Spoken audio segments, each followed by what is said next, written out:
आज रविवार 5 जनवरी 2025 को निर्मल रोशन साहित्यिक मंच के मासिक कार्यक्रम में एक अलग कार्यक्रम, एक अलग योजना, एक अलग प्रोग्राम लेकर आने की हिम्मत और कोशिश कर रही हूँ। और मैं सभी को तहे दिल से धन्यवाद करती हूँ।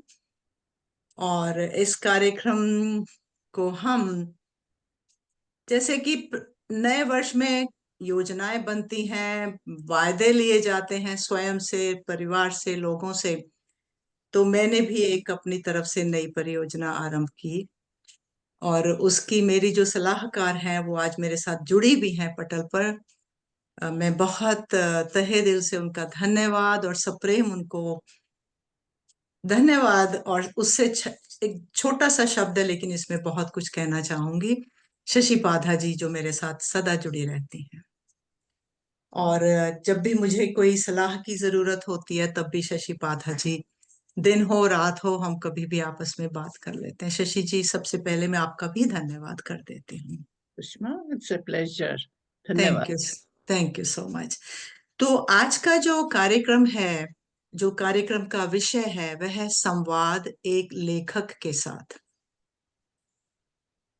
और मुझे इसको एक सौभाग्यशाली दिन मानना चाहिए, और मैं बहुत खुश भी होती हूँ, प्रसन्नता महसूस करती हूँ कि जब से मैंने ये साहित्यिक मंच अपने माता पिता की यादगार में स्थापित किया है, तो कोशिश रहती है कि माह के प्रथम रविवार को एक भाषा और सांस्कृतिक कार्यक्रम हम करते रहें, जो कि कभी काव्य गोष्ठी, कभी गीत या कभी गजलों से होता है।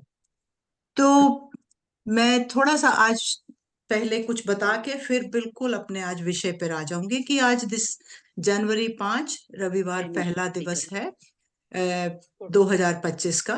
तो जनवरी 5 को विश्व में, अमेरिका में और कुछ दिन विषयों के लिए या कुछ और जो उनके इवेंट्स होते हैं उनके लिए भी मनाया जाता है, जिसमें से कुछ हैं जैसे कि राष्ट्रीय विप्ड क्रीम दिवस मनाया जाता है, राष्ट्रीय कीटो दिवस, राष्ट्रीय पटकथा दिवस, गोल्डन ग्लोब पुरस्कार, और 5 जनवरी को देश भर में प्रकृति प्रेमी, क्योंकि हम भी नेचर के ऊपर लिखते हैं, तो ये बताना मुझे खुशी हो रही है कि आज 5 जनवरी को पक्षी प्रेमी, पक्षी देखने वाले लोग हर साल 5 जनवरी को राष्ट्रीय पक्षी दिवस भी मनाते हैं। और आज हमारे लिए जनवरी 5 इसलिए बहुत ही महत्वपूर्ण है क्योंकि हमारे साथ आज एक बहुत ही सुप्रसिद्ध भाषा और साहित्यकार और संस्कृति, कुछ भी शब्द मैं प्रयोग करूं वो हमारे साथ जुड़ रही हैं, इला कुमार जी। और धन्यवाद इला जी। और इला जी के साथ आज हम उनके उपन्यास कृतिका पर संवाद करेंगे, परिचर्चा करेंगे, बातचीत करेंगे, क्योंकि जब लेखक कुछ लिखता है तो उसके भाव कैसे होते हैं, और जब पाठक उसको पढ़ता है तो उसको वो किस तरह महसूस करता है। तो इला जी की एक बहुत ही मैं धन्यवाद करना चाहूंगी जब उन्होंने सहमति दी और मुझे कहा कि हाँ मैं कर सकती हूँ।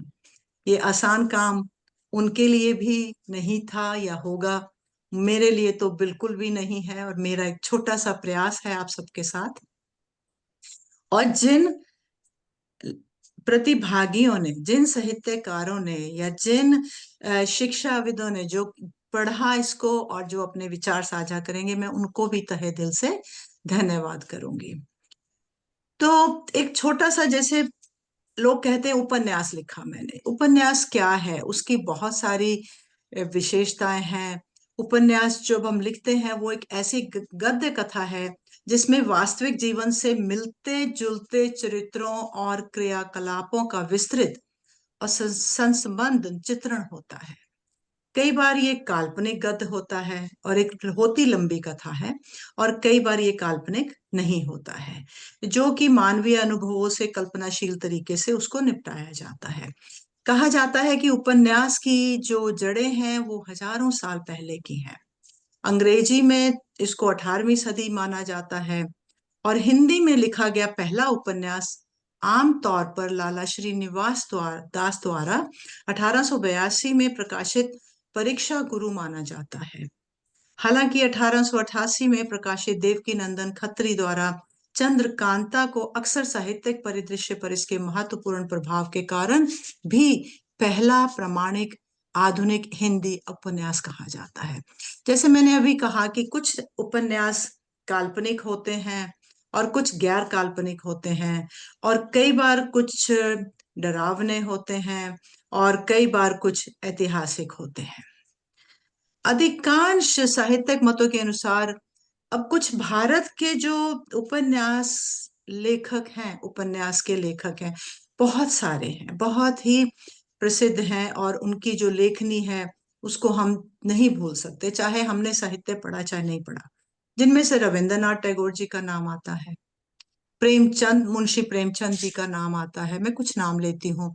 तो इस प्रकार अगर हम एक एक उपन्यास के बारे में कुछ कहना चाहें, रविंद्रनाथ टैगोर जी का जो उपन्यास था गोरा, जिसका अर्थ है गोरा चेहरा, लेकिन वो गोरे के बारे में कम लिखा हुआ था। उसके अंदर भारत में ब्रिटिश औपनिवेशिक युग के दौरान जटिल सामाजिक और राजनीतिक मुद्दों की खोज करता है उसमें, और जो कि एक उत्साही राष्ट्रवादी है, जो कि अपनी पहचान से जूझ रहा था। और शरद चंद्र चट्टोपाध्याय के प्रमुख उपन्यासों में देवदास कौन नहीं जानता, उनके बहुत सारे हैं। तो इस प्रकार हमारे सभी साहित्यकारों ने रविंद्रनाथ टैगोर और मुंशी प्रेमचंद जी और जितने भी और लेखक हैं उनको पढ़ा होगा और उनके बारे में ज्ञान होगा।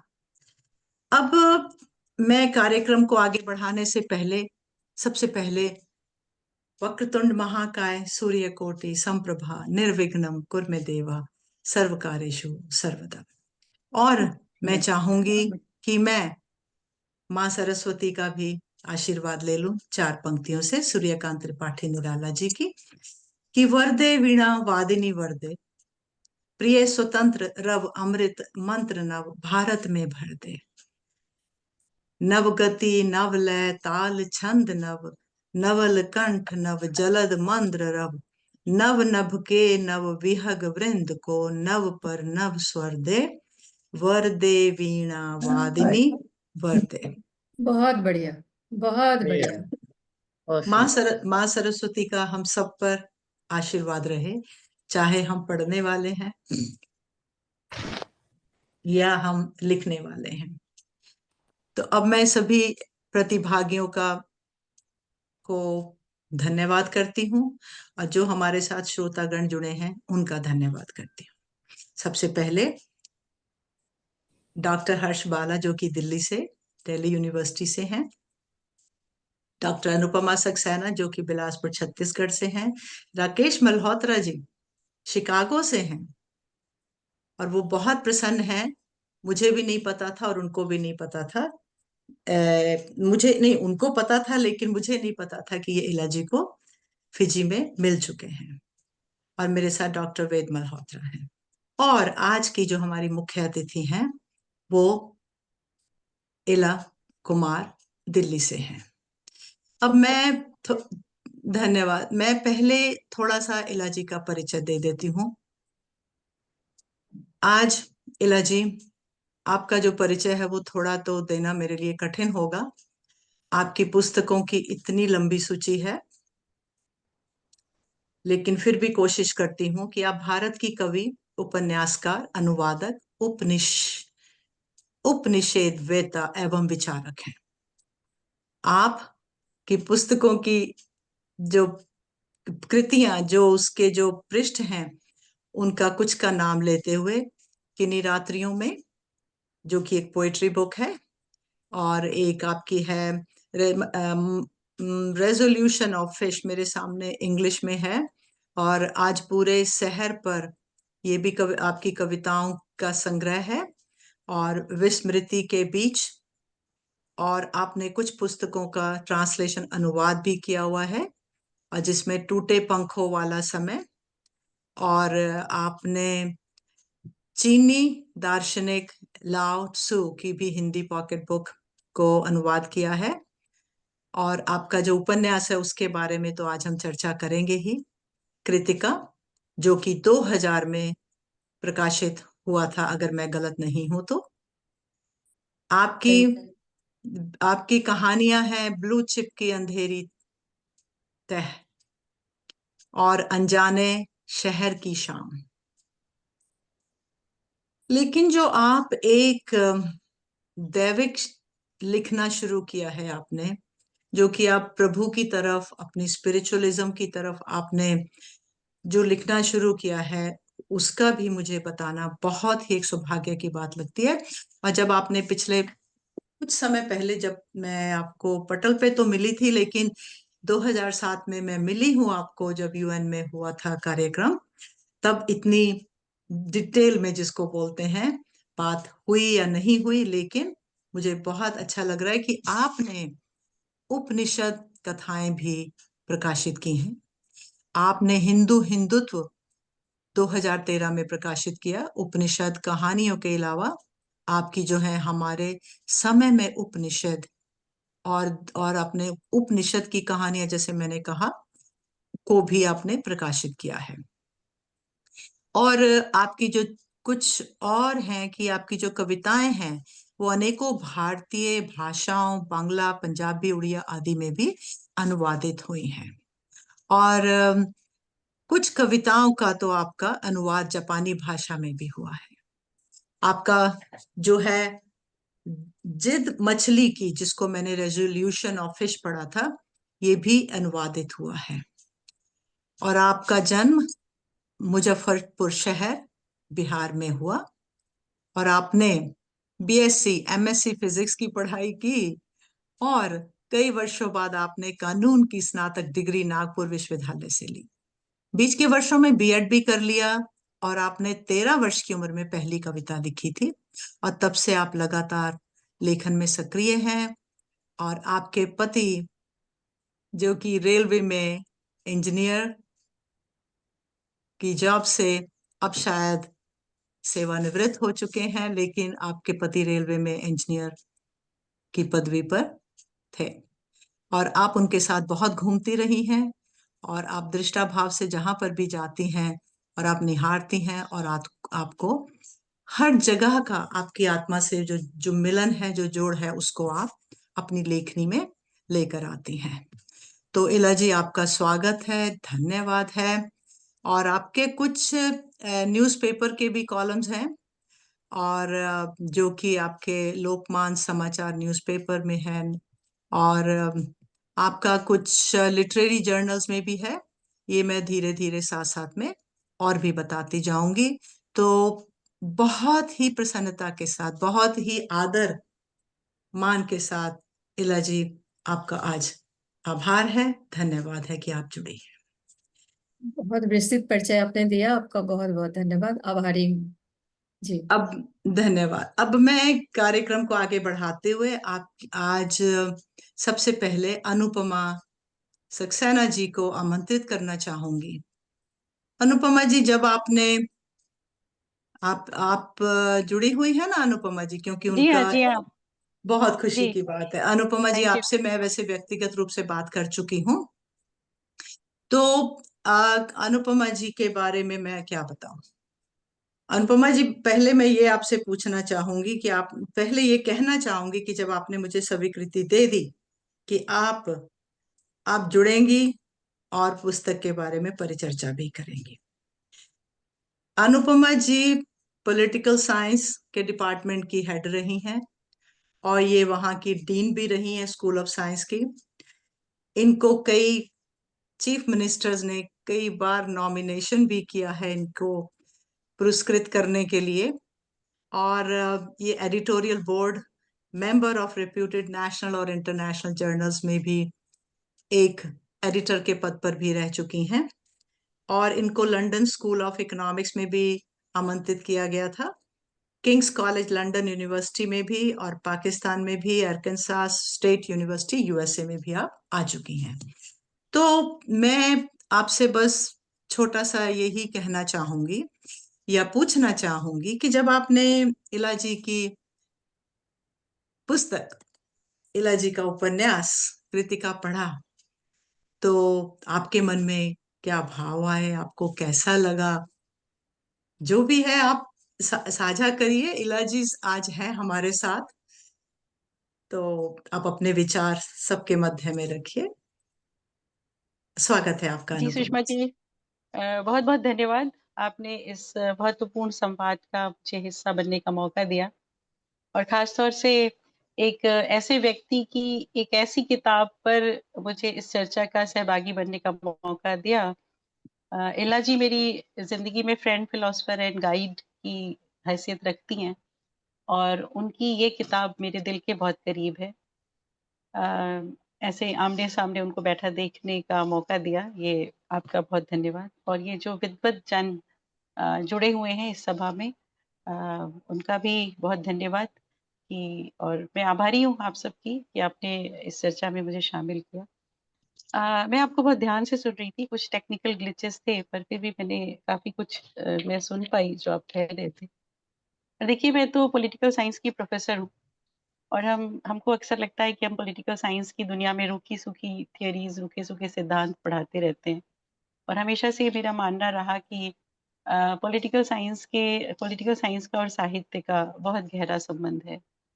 तो पॉलिटिकल साइंस के जिन मुद्दों को हम पॉलिटिकल साइंस में सिद्धांतों में या रूखे-सूखे तरीके से उठाते हैं, हमारे साहित्य वाले मित्र उन्हीं मुद्दों को बहुत ही एक कहना चाहिए कि दिल को छू लेने वाले संवेदनशील तरीके से उठाते रहे हैं।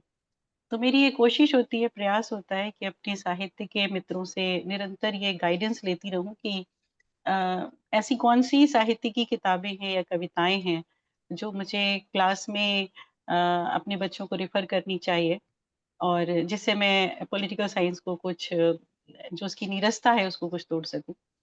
तो जब इला जी ने ये किताब लिखी और इन्होंने जब मुझे ये पढ़ने के लिए दी, तो वैसे बहुत सारी किताबें आती हैं हमारे पास, सारी किताबें तो हम पढ़ भी नहीं पाते। पर जब ये किताब उन्होंने दी, और घर में मुझे याद है कि मैंने शाम को 6:30 बजे करीब यूनिवर्सिटी से आने के बाद मैंने शुरू के पन्ने पलटे, और ये इतनी इंटरेस्टिंग थी कि रात भर में जाग कर के मैंने पूरी ये किताब जो थी वो पढ़ डाली। अब आपने बहुत सही प्रश्न पूछा है कि मुझे अच्छी क्यों लगी? आप उपन्यास का इतिहास बता रही थी, तो मुझे अभिमन्यु अनंत की याद आई। उनकी एक बड़ी अच्छी किताब है लाल फसीना, और जिसके शुरू के पेज पर उन्होंने एक बहुत अच्छी बात लिखी हुई है। आप सब तो साहित्य से जुड़े हुए लोग हैं, अगर मैं गलत कोई शब्द कोट करूँ तो मुझे माफ़ करेंगे। पर ये कोटेशन उन्होंने अपनी किताब के फ्रंट पेज पे लिखा हुआ है। वो कहते हैं कि इतिहास जो है वो बड़े लोगों का उपन्यास होता है, और उपन्यास जो होता है वो आम आदमी का इतिहास होता है। तो इला जी की जो ये किताब है कृतिका, मैं इसको उसी संदर्भ में देखती हूँ। ब्यूरोक्रेसी को हम पढ़ाते हैं, और जो ब्यूरोक्रेसी के जो मेन थीम उनका चलता है ब्यूरोक्रेसी के बारे में, भारत की जो नौकरशाही है, ख़ास तौर से आप भी बातें कर रही थी कि स्वतंत्रता के बाद जब ये प्रयास चल रहे थे कि भारत की नौकरशाही को कैसे उपनिवेशिक मानसिकता से बाहर लाया जाए, और उस समय जो इंडियन रेलवे की स्थिति थी, उसके माध्यम से उन्होंने भारत की उस समय की ब्यूरोक्रेसी की बहुत सारी समस्याओं को सामने रखा। लाल फीताशाही को सामने रखा, भ्रष्टाचार को सामने रखा, मेरिट को किस तरह पीछे ढकेला जाता है उसको सामने रखा। ये सब हम थ्योरी में पढ़ाते हैं। पर ये किताब मुझे ऐसी किताब मिली, जहाँ पे मुझे लगा कि इस किताब को अगर मैं अपने स्टूडेंट्स को रेफ़र करती हूँ, तो वो एक जब एक आम व्यक्ति की ज़िंदगी से, एक आम नौकरशाह की ज़िंदगी से जुड़ी हुई बातों को पढ़ते हैं, तो शायद वो उन रूखे-सूखे सिद्धांतों में ज़्यादा इंटरेस्ट लेने लगते हैं। एक जो होता है ना, दिल दिल से दिमाग तक का सफ़र जो होता है, एक जो जो गैप होता है दिल में और दिमाग में, तो इस तरह की किताबें हम पॉलिटिकल साइंस वालों के लिए एक सेतु का काम करती हैं। और एक छोटे से कुछ मैं एग्ज़ाम्पल, पूरी किताब ही मुझे याद है लगभग, इनकी इतनी पसंद आई थी मुझे। जब मानवीय संवेदनाएँ इतने अच्छे से उभर के सामने आती हैं। जैसे एक एक एक जगह एक एक वाक्य आता है, वो जयंत कहता है कि देखो सारी प्लानिंग मेरी थी और क्रेडिट ले लिया बॉस ने। या फिर एक जगह एक डायलॉग आता है कि एक्सक्यूज़ मी, कई वर्ष पहले हम इसी घर में रहते थे। क्या हम एक बार इस घर को फिर से देख सकते हैं? एक नई नवेली पत्नी जिसका पति लगातार फील्ड पर रहता है, उसको कहते हैं ना, एक एक सेंटेंस आता है, कृति अकेले कमरे में बीमार पड़ी रहती। तो ये बात मुझे लगती है कि जब बच्चे हमारे स्टूडेंट्स जब ब्यूरोक्रेसी के इस पक्ष को देखते हैं, तो भारत की ब्यूरोक्रेसी से जुड़ी हुई जो सिद्धांत हैं, जो थियरीज हैं, उनमें ज़्यादा इंटरेस्ट ले पाते हैं। जैसे मैंने अभिमन्यु अनंत जी की बात की, डेवलपिंग सोसाइटी पे जब मैंने कोर्स पढ़ाया था, तो मैंने उस किताब को सभी को रेफर किया था। और एक सिर्फ ऐसे सेंटेंसेस नहीं हैं, एक बहुत ही मजे हुए पॉलिटिकल साइंटिस्ट की तरह वो बहुत सारे कंक्लूजन्स देती चलती हैं भारतीय नौकरशाही पर। तो किसी एक वाक्य को हम अपनी क्लास को दे सकते हैं कि लो चलो इसको एक्सप्लेन करके बताओ कि इसका क्या मीनिंग होता है। जैसे एक सेंटेंस था कि कर्तव्य निष्ठा की भारतीयता प्रशासनिक अभारतीयता से अलग छिटक पड़ी, या फिर था कि झूठे लोकतंत्र के अलोकतांत्रिक बिंब पूरी शिद्दत से उभर आए। तो मुझे लगता है कि कोई भी पॉलिटिकल साइंस का प्रोफेसर जो है वो इतने अच्छे से, वो भी हिंदी में इतने अच्छे शब्दों के चुनाव के साथ उस समय की नौकरशाही के बारे में ये निष्कर्ष ये निकालना ये बहुत मुश्किल होता है, पर उन्होंने अपनी पूरी किताब में जगह जगह कहानियां बताई हैं कि छोटे छोटे पीसेज आते हैं और वो इस तरह के निष्कर्ष देती हुई चलती हैं। इसके अलावा सिर्फ एक पॉलिटिकल साइंस के टीचर के रूप में नहीं, जब मैंने किताब पढ़नी शुरू करी तो इसने मुझे इसलिए भी अट्रैक्ट किया कि जो एक प्रकृति के साथ जुड़ाव होता है, वो ये किताब हमें मतलब इतनी खूबसूरती से हमारे आस-पास बिखरी हुई जो प्रकृति की सुंदरता है, उसके बारे में इतने खूबसूरत वर्णन है कि आप उसमें ऐसा लगता है जैसे आप ऐसे नहीं डूबते चले जा रहे हैं। जैसे कुछ सेंटेंसेस मुझे बड़े पसंद हैं कि खुले आसमान से गिरती बूंदों को हथेली पर जमा करती और उन्हें पी जाती। एक टीचर के रूप में मुझे लगा कि अगर हम अपने बच्चों को प्रकृति के इस रूप से परिचित करा सकें, जोड़ सकें, तो ये कितनी बड़ी और कितनी अच्छी बात होती है। और वो खुद ही एक जगह उपन्यास में लिखती है, मतलब ये जो गैप है हमारी शिक्षा और प्रकृति से के बीच का जो गैप है, अभी हमारी राष्ट्रीय शिक्षा नीति आई है, उसमें इस बात को बहुत जोर-शोर से उठाया गया है। कि हमारी पूरी शिक्षा हमें प्रकृति से नहीं जोड़ती है। इस गैप को उन्होंने इतने पहले, जो आपने कहा 2000 में किताब आई, तो एक सेंटेंस था उनका मुझे याद आ रहा है, कि वो खुद ही लिखती हैं कि प्रकृति के साथ संवाद स्थापित करने की उनकी कुवत होनी चाहिए। इन्हीं के उपन्यास से लिया था मैंने, याद किया था मैंने सेंटेंस कि आप बहुत पढ़ लिख सकते हैं, पर प्रकृति के साथ संवाद स्थापित करने वाला जो गैप है, पढ़ने लिखने के बाद भी, वो बना रहता है। तो ये किताब इसलिए भी मुझे बहुत अच्छी लगी कि इतने प्यारे तरीके से प्रकृति के बारे में बहुत सारी बातें लगातार होती रहती हैं। और एक मतलब पॉलिटिकल साइंस के प्रोफेसर हैं, तो शायद मुझे ये जो बिंब उन्होंने दिए वो बड़े खूबसूरत तरीके से प्रकृति को देखती हैं। कुछ दिन पहले मैं सी बीच पर थी, तो मुझे उनका ये सेंटेंस याद आया था। उन्होंने लिखा है कि इस सूर्य के बारे में बड़ा अच्छा लिखा हुआ है। इस पिघले हुए सुवर्ण के वर्ण के पुरुष को देख पाने की चेष्टा करती, जिसकी आँखों के बारे में गोपनीय तथ्य कहा जाता है कि उनका रंग लाल कमल के पुष्प जैसा है। कहीं एक जगह वो कहती है कि सूरज की तरफ जैसे सड़क चली जा रही है, या सूरज समुद्र के लिए कहती है कि नीली छाती श्वेत फेनिल लहरों के मुकुटों वाला समुद्र। कहीं इतनी अच्छी जो उपमाएँ हैं, इतने अच्छे जो बिंब हैं, आप छोड़ नहीं सकते हैं उस किताब को पढ़ना, आप छोड़ नहीं सकते हैं। एक और चीज़ जो मुझे इस किताब में बड़ी अच्छी लगी और सीखने की भी लगी, कि भाषा जो है और शब्दों का चयन है, कुछ चीज़ें मैं पढ़ना चाहती हूँ, कि वहाँ शून्यता नहीं दिखती, बस निस्तब्धता उन क्षणों में उनके करीब आ जाती। अब ये शून्यता और निस्तब्धता दोनों का जो अंतर इतने सुंदर तरीके से उन्होंने इस सेंटेंस में वो लेकर आई हैं, तो मतलब इतनी अच्छी हिंदी, इतनी अच्छी साहित्यिक हिंदी कम ही देखने को मिलती है, कि शून्यता और निस्तब्धता।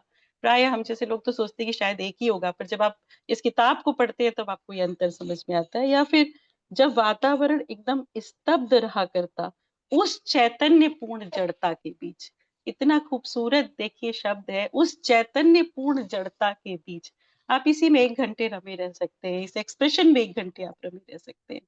तो भाषा का जो प्रवाह है, शब्दों का जो चयन है, जो तुलनाएँ हैं, अद्वितीय हैं।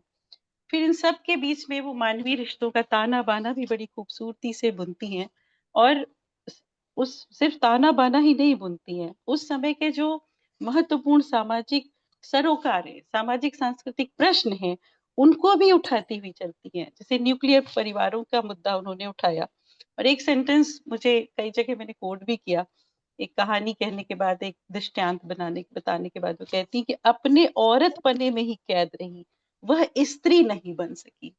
ये वाक्य अपने आप में पूरी एक क्लास का ना लेक्चर हो सकता है कि अपने औरतपने में ही कैद रही, वह स्त्री नहीं बन सकी।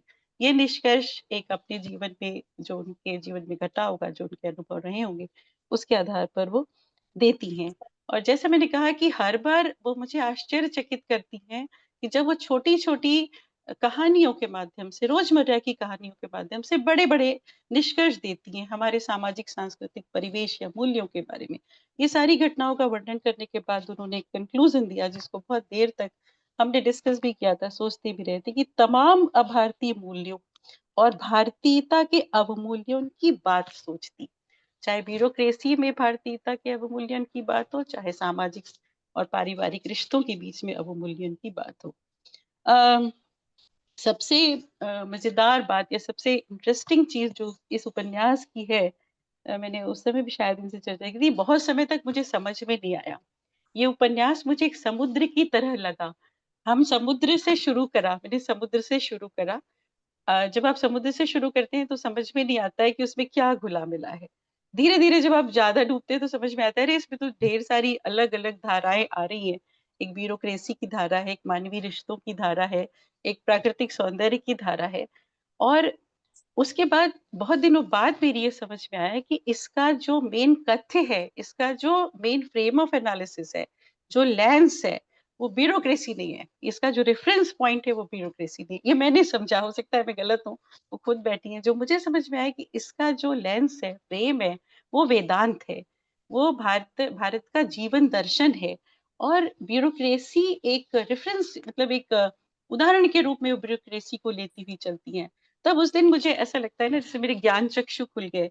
और इस उपन्यास की सबसे बड़ी ब्यूटी ये है कि एक नौकरशाही के छोटे-छोटे से उदाहरण लेके, रोजमर्रा घटने वाली घटनाओं को लेकर के, वो आपको वेदांत के गूढ़ दर्शन की तरफ ले जाती है। ज्ञात से अज्ञात की ओर जाने का पूरा सफर आप इस उपन्यास में तय करते हैं। कुछ कोट्स मैं आप सबसे शेयर करना चाहूँगी। देखिए कितनी छोटी-सी बात थी, वो कहते हैं कि अ, उन सबों के व्यक्तित्व का कोई न कोई हिस्सा अलग-अलग खंडों में, उन कमरों के शानदार स्पेस के बीच अवश्य छूटा होगा। घटाकाश के बीच, एक जगह वो मनाकाश कहती है, एक जगह चिदाकाश कहती है, एक जगह घटाकाश कहती है। शब्दों का सौंदर्य देखिए। क्या पीछे छूट चुके अपने व्यक्तित्व के उस हिस्से को तलाशते हुए वे सब फिर कभी सच में मिनी कोट में वापस आएंगे, यानी स्वयं के किसी अंश को तलाशते हुए। इसी तरह से एक और कोट, जो जैसा मैंने कहा कि ज्ञात से अज्ञात की ओर जाते हैं आप, जीवन की छोटी-छोटी घटने वाली घटनाओं से आप गूढ़ जीवन दर्शन की तरफ बढ़ते हैं। लेकिन अचानक ऑर्डर आ जाते हैं और हम दूसरे शहर की ओर चल पड़ते हैं। जैसे जीव एक शरीर छोड़कर एक लोक से दूसरे लोक की ओर चला जाता है।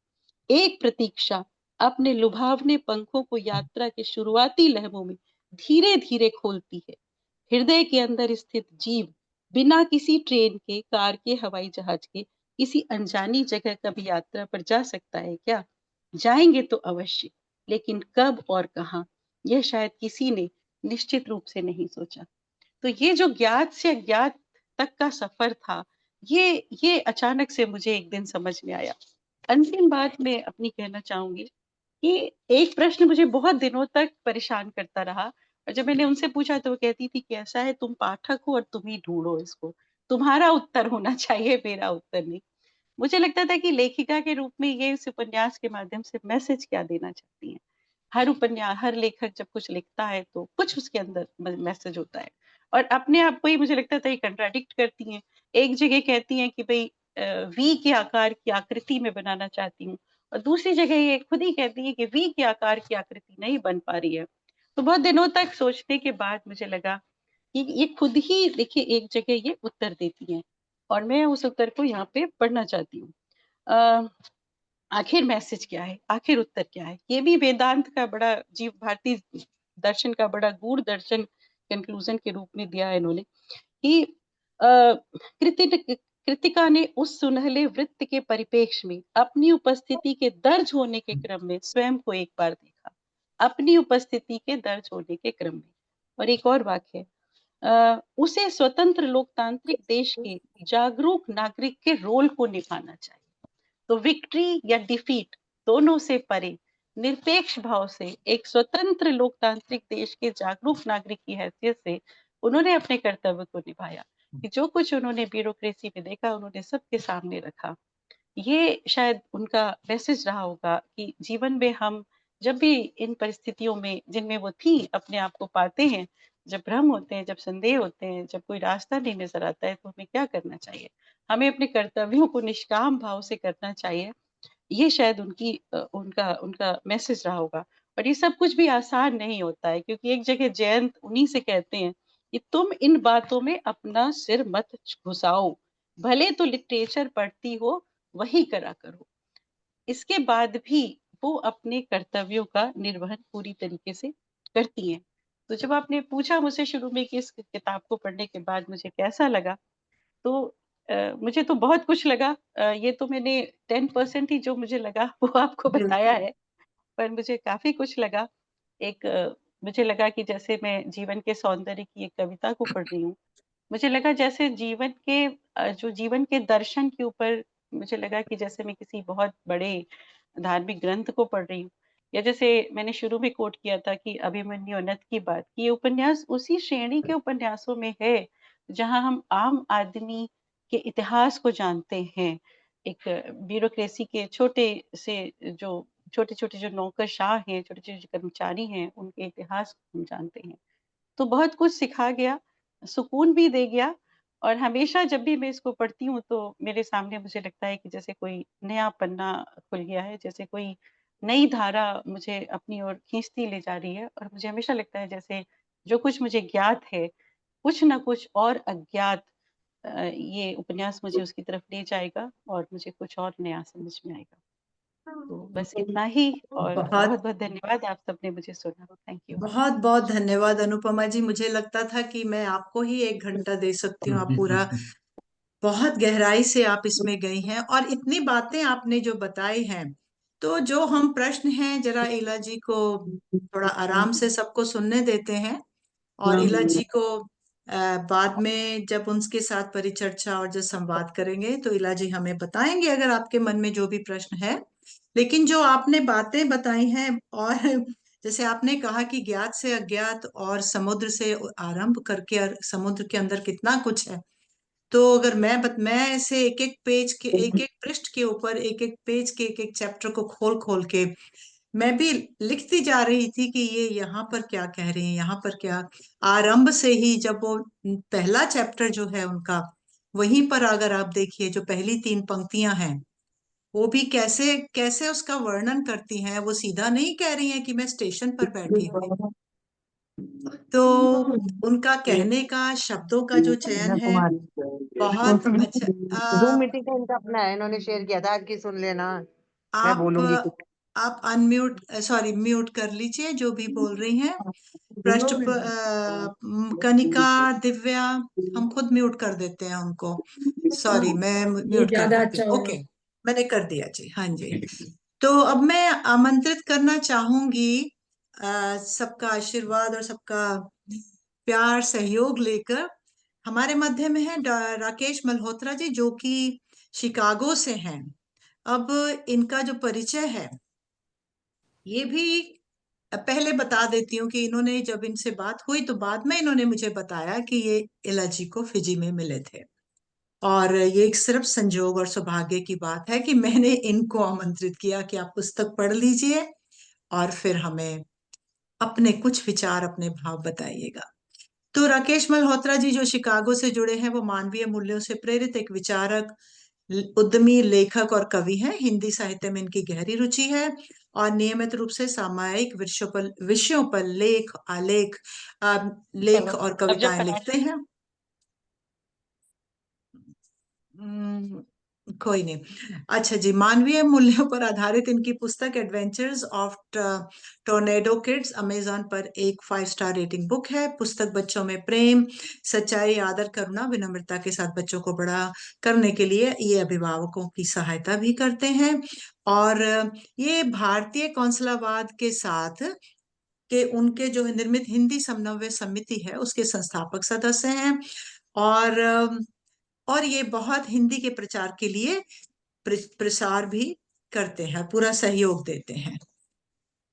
भारत की महान संस्कृति, मूल्य और परंपरा को संरक्षित करने के लिए भाषाओं का अहम योगदान। राकेश जी का मानना है कि हिंदी और संस्कृति और संस्कृत भाषा को सीखना भी हमारा अधिकार तो क्या है, हमें आनी चाहिए, समझनी चाहिए।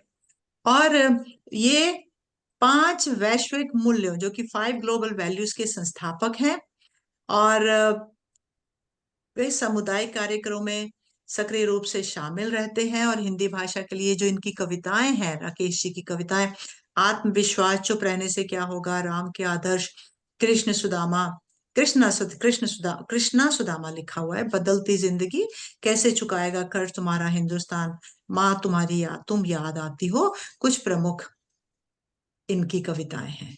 तो मैं राकेश मल्होत्रा जी आपको आमंत्रित करती हूँ, जब आपने इस पुस्तक को, कृतिका को पढ़ा, कृतिका की नायिका या उसके परिवार, जो भी आपके मन में विचार आए, क्योंकि हमारी जो कृतिका उपन्यास की नायिका है उसका नाम भी कृतिका है। लिखने में जब उपन्यास का नाम है कृति डैश का, अब ये कृति का अलग, ये और नायिका का नाम कृतिका है। तो आपके मन में जो भी विचार आए, भाव आए, आप कहिए। और प्रश्न क्या जो है, सवाल अगर कोई है, जैसे अभी अनुपमा जी ने कहा, हम पूछेंगे, हम इला जी से थोड़ी सी और जानकारी बाद में प्राप्त करेंगे। आपका स्वागत है राकेश जी, आइए। नमस्ते और सभी को नववर्ष की मंगल कामनाएं।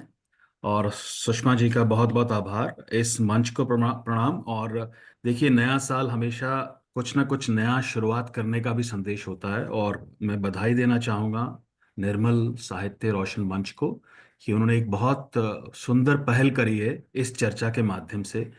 और उससे भी सुंदर बात यह है कि उन्होंने इलाजी को चुना अपने पहले कार्यक्रम के लिए, और उनकी पुस्तकों में से कृतिका को चुनना और भी खूबसूरती का एक विषय है। तो बहुत बहुत बधाई। और दिल्ली यूनिवर्सिटी के मेरे सभी मित्रों को भी बहुत बहुत प्रणाम। हालांकि दिल्ली में सर्दी है, लेकिन चुनावों की गर्मी है, और आपने समय निकालकर हमारे साथ आज जुड़े हैं। और सबसे बड़ी जो चुनौती है वो ये है कि इस पुस्तक को की समीक्षा करना और उसके बाद लेखक के बारे में कहना, और आपके पास केवल 10 मिनट हो, तो अपने आप में एक चुनौती है। लेकिन मैं ये कहना चाहूंगा, अनुपमा जी ने बहुत अच्छे तरीके से बताया, और मुझे ये अंदाजा नहीं था कि bureaucracy could be one message from this. लेकिन मुझे लगा कि ब्यूरोक्रेसी जो है वो एक जीवन में कितनी चुनौतियां आती हैं, उनमें से एक चुनौती है, और उसको कैसे हम नेविगेट करते हैं, शायद ये उनकी मंशा रही हो। तो सबसे बड़ी बात इसमें यह है कि देखिए, आज अगर हम चर्चा कर रहे हैं 2025 में, और पुस्तक आई थी 2000 में, तो अगर 25 सालों के बाद भी आपका संदेश और पुस्तक रेलेवेंट है, तो ये अपने आप में भी एक बहुत बड़ी उपलब्धि है। और एक लेखन की क्षमता है कि जो किसी भी कहानी को या विषय को ऐसे शब्दों में परोकर हमारे सामने प्रस्तुत करते हैं जो आज भी प्रासंगिक है, रेलेवेंट है। तो मुझे लगता है कि ये एक समकालीन उपन्यास है जो मानव जीवन की गहराइयों को, भावनात्मक उलझनों और समाज में स्त्री की भूमिका को नई दृष्टि से प्रस्तुत करता है। ये कहानी एक महिला कृति की है जो न केवल अपने व्यक्तिगत संघर्षों से जुड़ती है, बल्कि समाज की रूढ़ियों को भी चुनौती देती है। और हम लोग जो जुड़े हुए हैं इस मंच से और फेसबुक से जुड़े हुए हैं, उनको भी प्रणाम। और मैं चाहता हूं कि इस चर्चा के माध्यम से हम उन लोगों तक इस पुस्तक के बारे में संदेश पहुंचाएं जो हमसे बाद में जुड़ेंगे, या हमें व्हाट्सएप के माध्यम से हम जुड़ेंगे, जो अभी लाइव नहीं है हमारे साथ। तो पहले तो मैं कहना चाहूंगा कि ये केवल कहानी नहीं है। सुषमा जी ने आरंभ में ये कहा कि किसी भी अ, उपन्यास में किरदार काल्पनिक भी हो सकते हैं और रियल भी हो सकते हैं। तो मुझे लगता है कि चाहे किरदार, कैरेक्टर काल्पनिक हों, लेकिन कहीं ना कहीं वो लेखक की विचारधारा या उसका प्रतिबिंब भी होते हैं। तो ये केवल कहानी जो है, कृति केवल एक कहानी नहीं है, ये समाज, व्यक्ति और कला के बीच संवाद है। ये उपन्यास स्त्री के संघर्ष और सपनों के बीच की उस खाई को उजागर करता है जिसे पाटने के लिए साहस और संकल्प की आवश्यकता होती है। तो अगर हम आज नए वर्ष में इस पुस्तक की चर्चा कर रहे हैं, तो सबसे जो अहम संदेश वो है कि अगर आपके पास साहस और संकल्प हो तो आपके सारे लक्ष्य हासिल हो जाते हैं। तो इला जी ने अपने शब्दों के माध्यम से एक ऐसे संसार की रचना की है जहां हर पाठक को अपनी वास्तविकता का अक्स नजर आता है। इस कृति या कृतिका का किरदार अपने जटिल रिश्तों और सामाजिक बाधाओं के बावजूद कला को अपनी अभिव्यक्ति का माध्यम बनाता है। उपन्यास का हर पृष्ठ भावनाओं से भरा है। मैं चाहता था कुछ पन्ने पढूं, लेकिन समय की बाध्यता है और अनुपमा जी ने ऑलरेडी कुछ जो पावरफुल लाइंस थी वो पढ़ी थी, तो मेरा काम आसान कर दिया। उनका आभार है। इला जी की भाषा बहुत सहज, प्रभावमय और गहरी है। वह जटिल भावनाओं को बहुत ही सरल शब्दों में व्यक्त करने में माहिर हैं।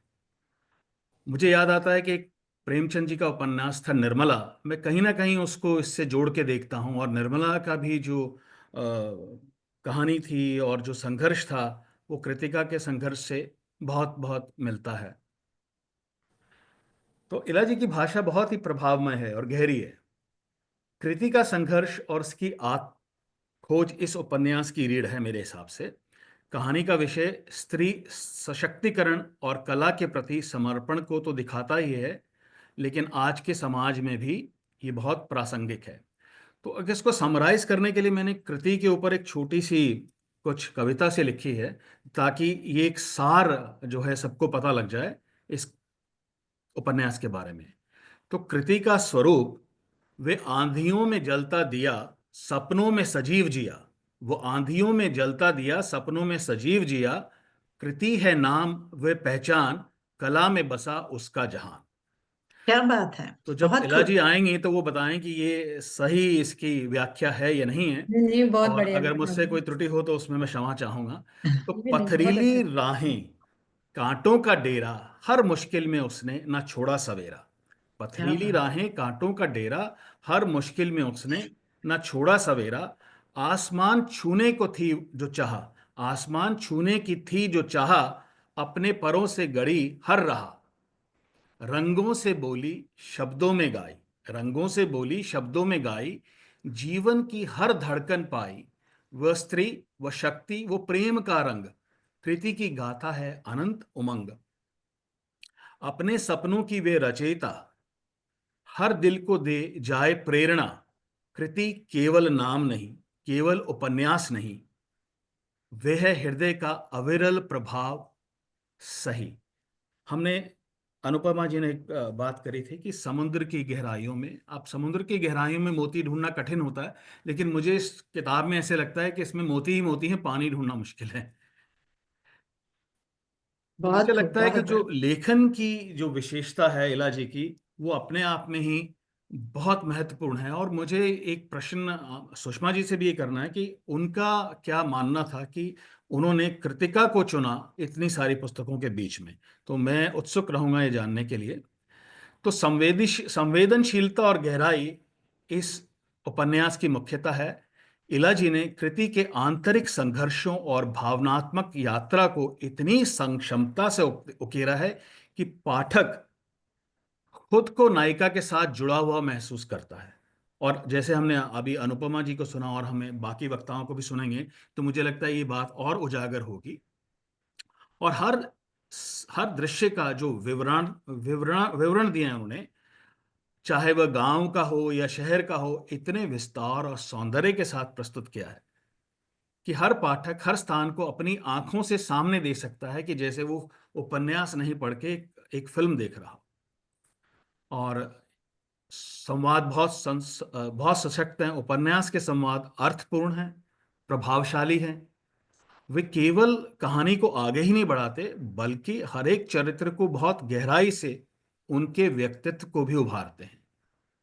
और जहां तक उपन्यास का स्वर है, मुझे लगता है कि कहीं ना कहीं वो स्त्री चेतना का स्वर है। इला जी की लेखनी में स्त्री सशक्तिकरण का स्वर बार बार उभरता है, और उन्होंने नायिका के संघर्ष को और सफलताओं को बहुत ही कुशलता से उजागर किया है।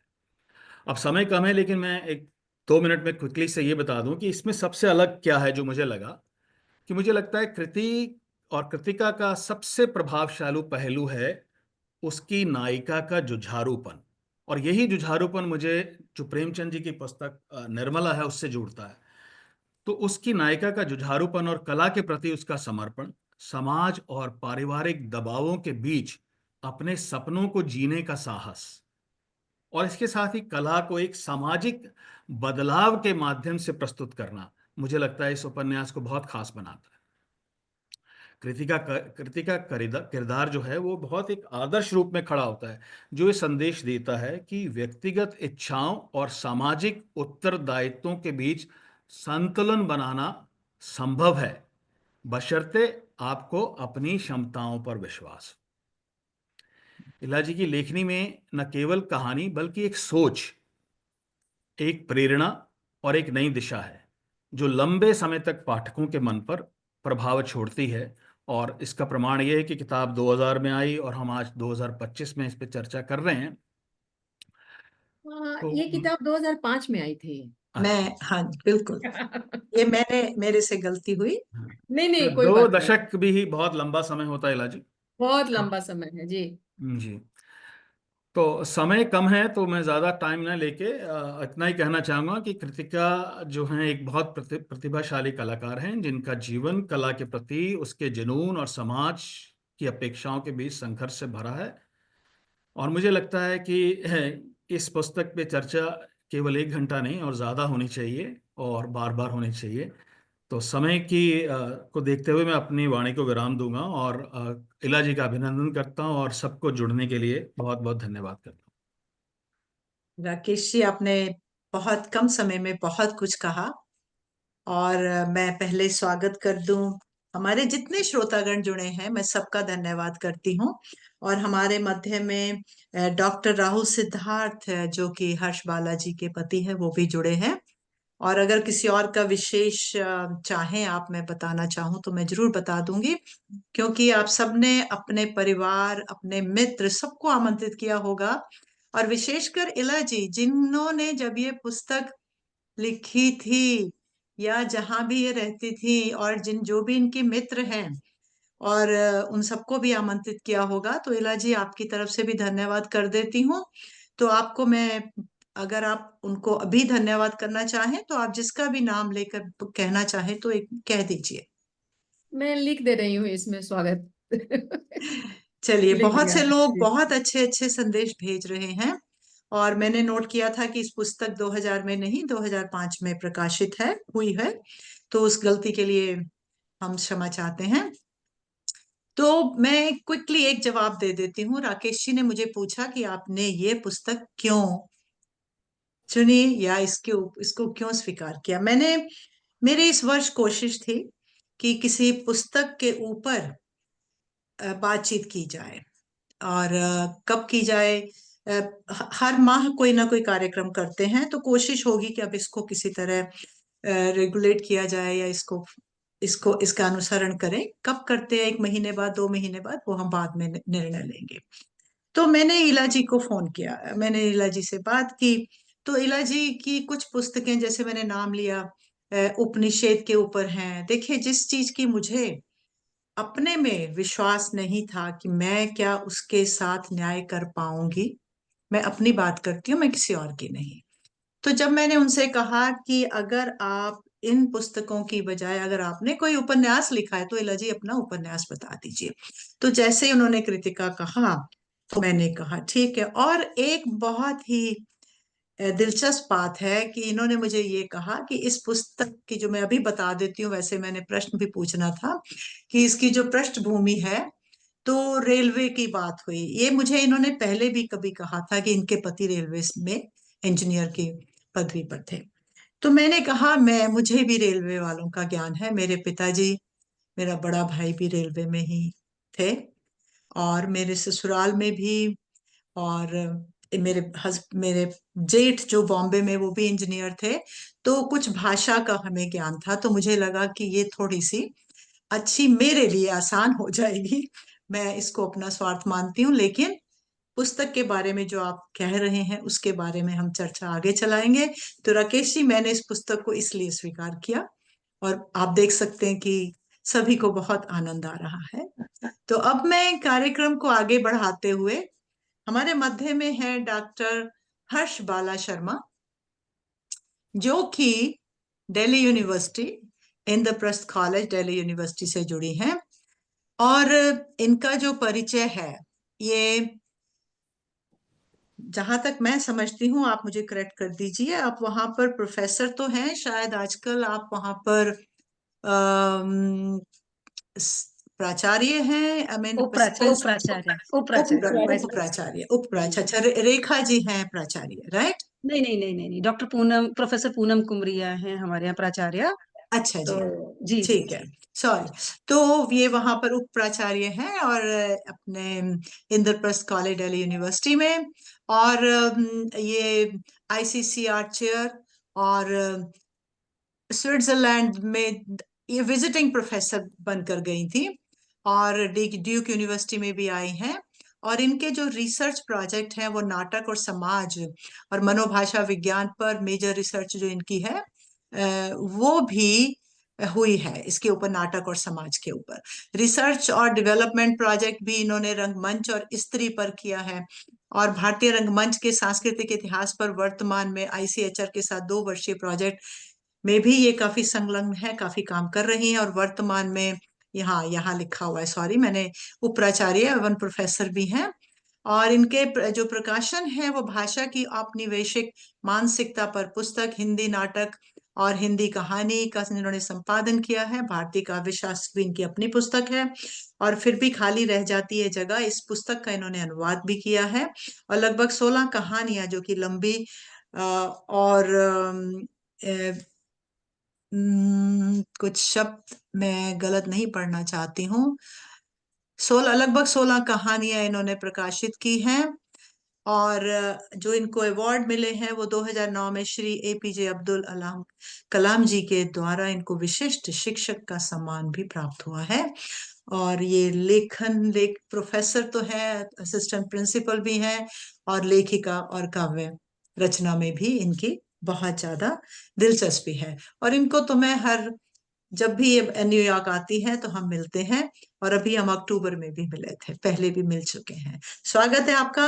अब आप बताइए कि आपको इला कुमार जी का उपन्यास कृतिका पढ़कर क्या भाव आए, कैसा लगा, और जो भी, जैसे भी विचार आपके मन में आए हैं। हाँ जी। सबसे पहले तो बहुत बहुत आभार सुषमा जी, और आपका निर्मल रोशन साहित्यिक मंच का बहुत बहुत आभार। और आपसे मैं बहुत लंबे समय से जुड़ी ही हुई हूँ, हर बार मिलना होता है। हाँ जी। और इला कुमार जी या फिर इलादी, जो भी कहूँ, तो इलादी से भी लंबा परिचय है। लगभग मुझे लगता है कि हम 15 बरस से एक दूसरे को जानते होंगे, 12-15 बरस से हम एक दूसरे को जानते हैं। और बहुत अच्छा लिखती हैं, उनकी लगभग रचनाओं से मैं गुजरी हूँ। उपनिषदों पर भी जो उन्होंने लिखा है वो मैंने पढ़ा है। और मेरा मानना है कि उपनिषदों पर इतनी सरल तरीके से जो लिखने का जो उन्होंने ये बीड़ा उठाया है, एक तरह से ये नई पीढ़ी के लिए वो बहुत बड़ा काम कर रही है। तो लेकिन चूंकि आज बात हमें इसी रचना पर करनी है तो मैं इसी पे करूंगी। और अपने से पहले जो 2 वक्ता है, अनुपमा जी और राकेश जी को विशेष धन्यवाद दूंगी, क्योंकि जो पहले बोलते हैं वो आने वालों के लिए रास्ते आसान कर देते हैं। तो हमें ये समझ में आ जाता है कि हम किन चीजों को छोड़ सकते हैं, क्योंकि उन चीजों पर एक अच्छी और बढ़िया बातचीत हो चुकी है। तो मैं अपनी राकेश जी ने एक कविता पढ़ी, और तो मैं अपनी बात जो है वो एक छोटी सी कुंवर नारायण जी की कविता से शुरू करना चाहूंगी, क्योंकि इस पूरे उपन्यास को मैं 3 नजर से देखती हूँ। समय चूंकि कम है, लेकिन फिर भी कोशिश करूंगी 10-12 मिनट में मैं अपनी बात कह सकूं। तो 3 नजर से देखती हूँ। एक, मुझे लगता है कि ये पूरा उपन्यास है जो कि हमें इतिहास को समझने का एक नजरिया देता है। किसी इतिहास को क्यों खंगाला जाए, और उस इतिहास को खंगालने की जो अपनी इच्छा है वो कैसे पैदा होती है, और इतिहास से वेदांत तक जाने की जो पूरी यात्रा है, वो यात्रा मुझे इस उपन्यास में नजर आती है। दूसरे, इस रचना को मैं एक लड़की की पूरी यात्रा के रूप में देखती हूँ, जो कि वहां से यात्रा शुरू करती है और कहती है, मैथिली में नाना हम तो डोंगा पासी जाई छी। वहां से शुरू करती है और जाती है वहां तक जहां तक वो सूर्य की अनंत रश्मि को छूना चाहती है।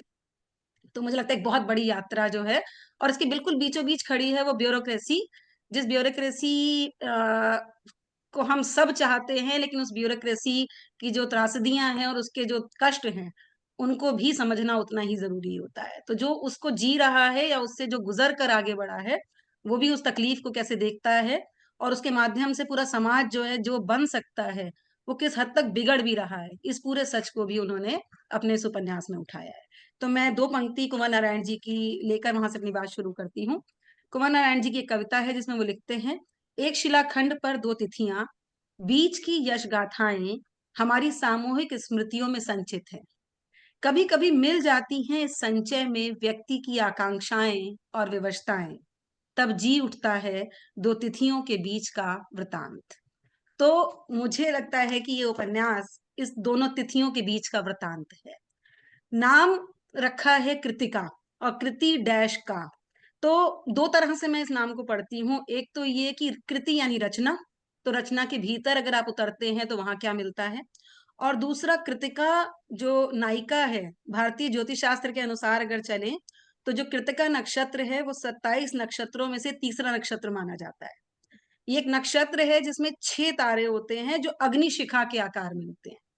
और पूरे इस उपन्यास में मुझे वो अग्निशिखा का आकार 3 जगहों पर लगातार नजर आता है, और वहीं जाकर उस उपन्यास का अंत भी होता है। बिल्कुल अग्निशिखा की तरह वो सीधे सूर्य से जो आंख मिलाने की जो उसकी इच्छा है कृतिका की, वो मुझे लगता है कि इस उपन्यास का एक केंद्र बिंदु है। शायद कहीं इलादी ने जब इसे लिखा होगा तो उस नक्षत्र के वो जो अग्निशिखा के आकार के 6 तारे हैं वो उनके मस्तिष्क में जरूर रहेंगे। तो कृतिका नक्षत्र में अगर कोई जन्म लेता है तो उसकी बहुत खास बातें हैं। जैसे जो यहाँ इस नक्षत्र में जन्मा है, माना जाता है कि बहुत ही तेजस्वी है, विद्वान है, ईमानदार है, यशस्वी है, और आत्मसम्मान उसके लिए बहुत केंद्रीय चीजें हैं। ये सारे गुण मुझे इलादी में भी नजर आते हैं, और उनकी नायिका में भी। तो कहीं मुझे लगता है कि उस नाम के भीतर ये तेजस्वीपन और आत्म साक्षात्कार की इच्छा, वो जिज्ञासुपन जो है वो लगातार इस नायिका के भीतर समझा जा सकता है। और मुझे ऐसा लगता है कि ये एक तरह के आत्म साक्षात्कार की भी यात्रा है। ये यात्रा सिर्फ कृतिका की यात्रा नहीं है, ये यात्रा रचनाकार की भी यात्रा है। नायिका कृतिका जो है वो रेलवे के माध्यम से देश की सर्वोच्च संस्थाओं में फैले भ्रष्ट आचरण की जड़ों को खोजने का काम करती है।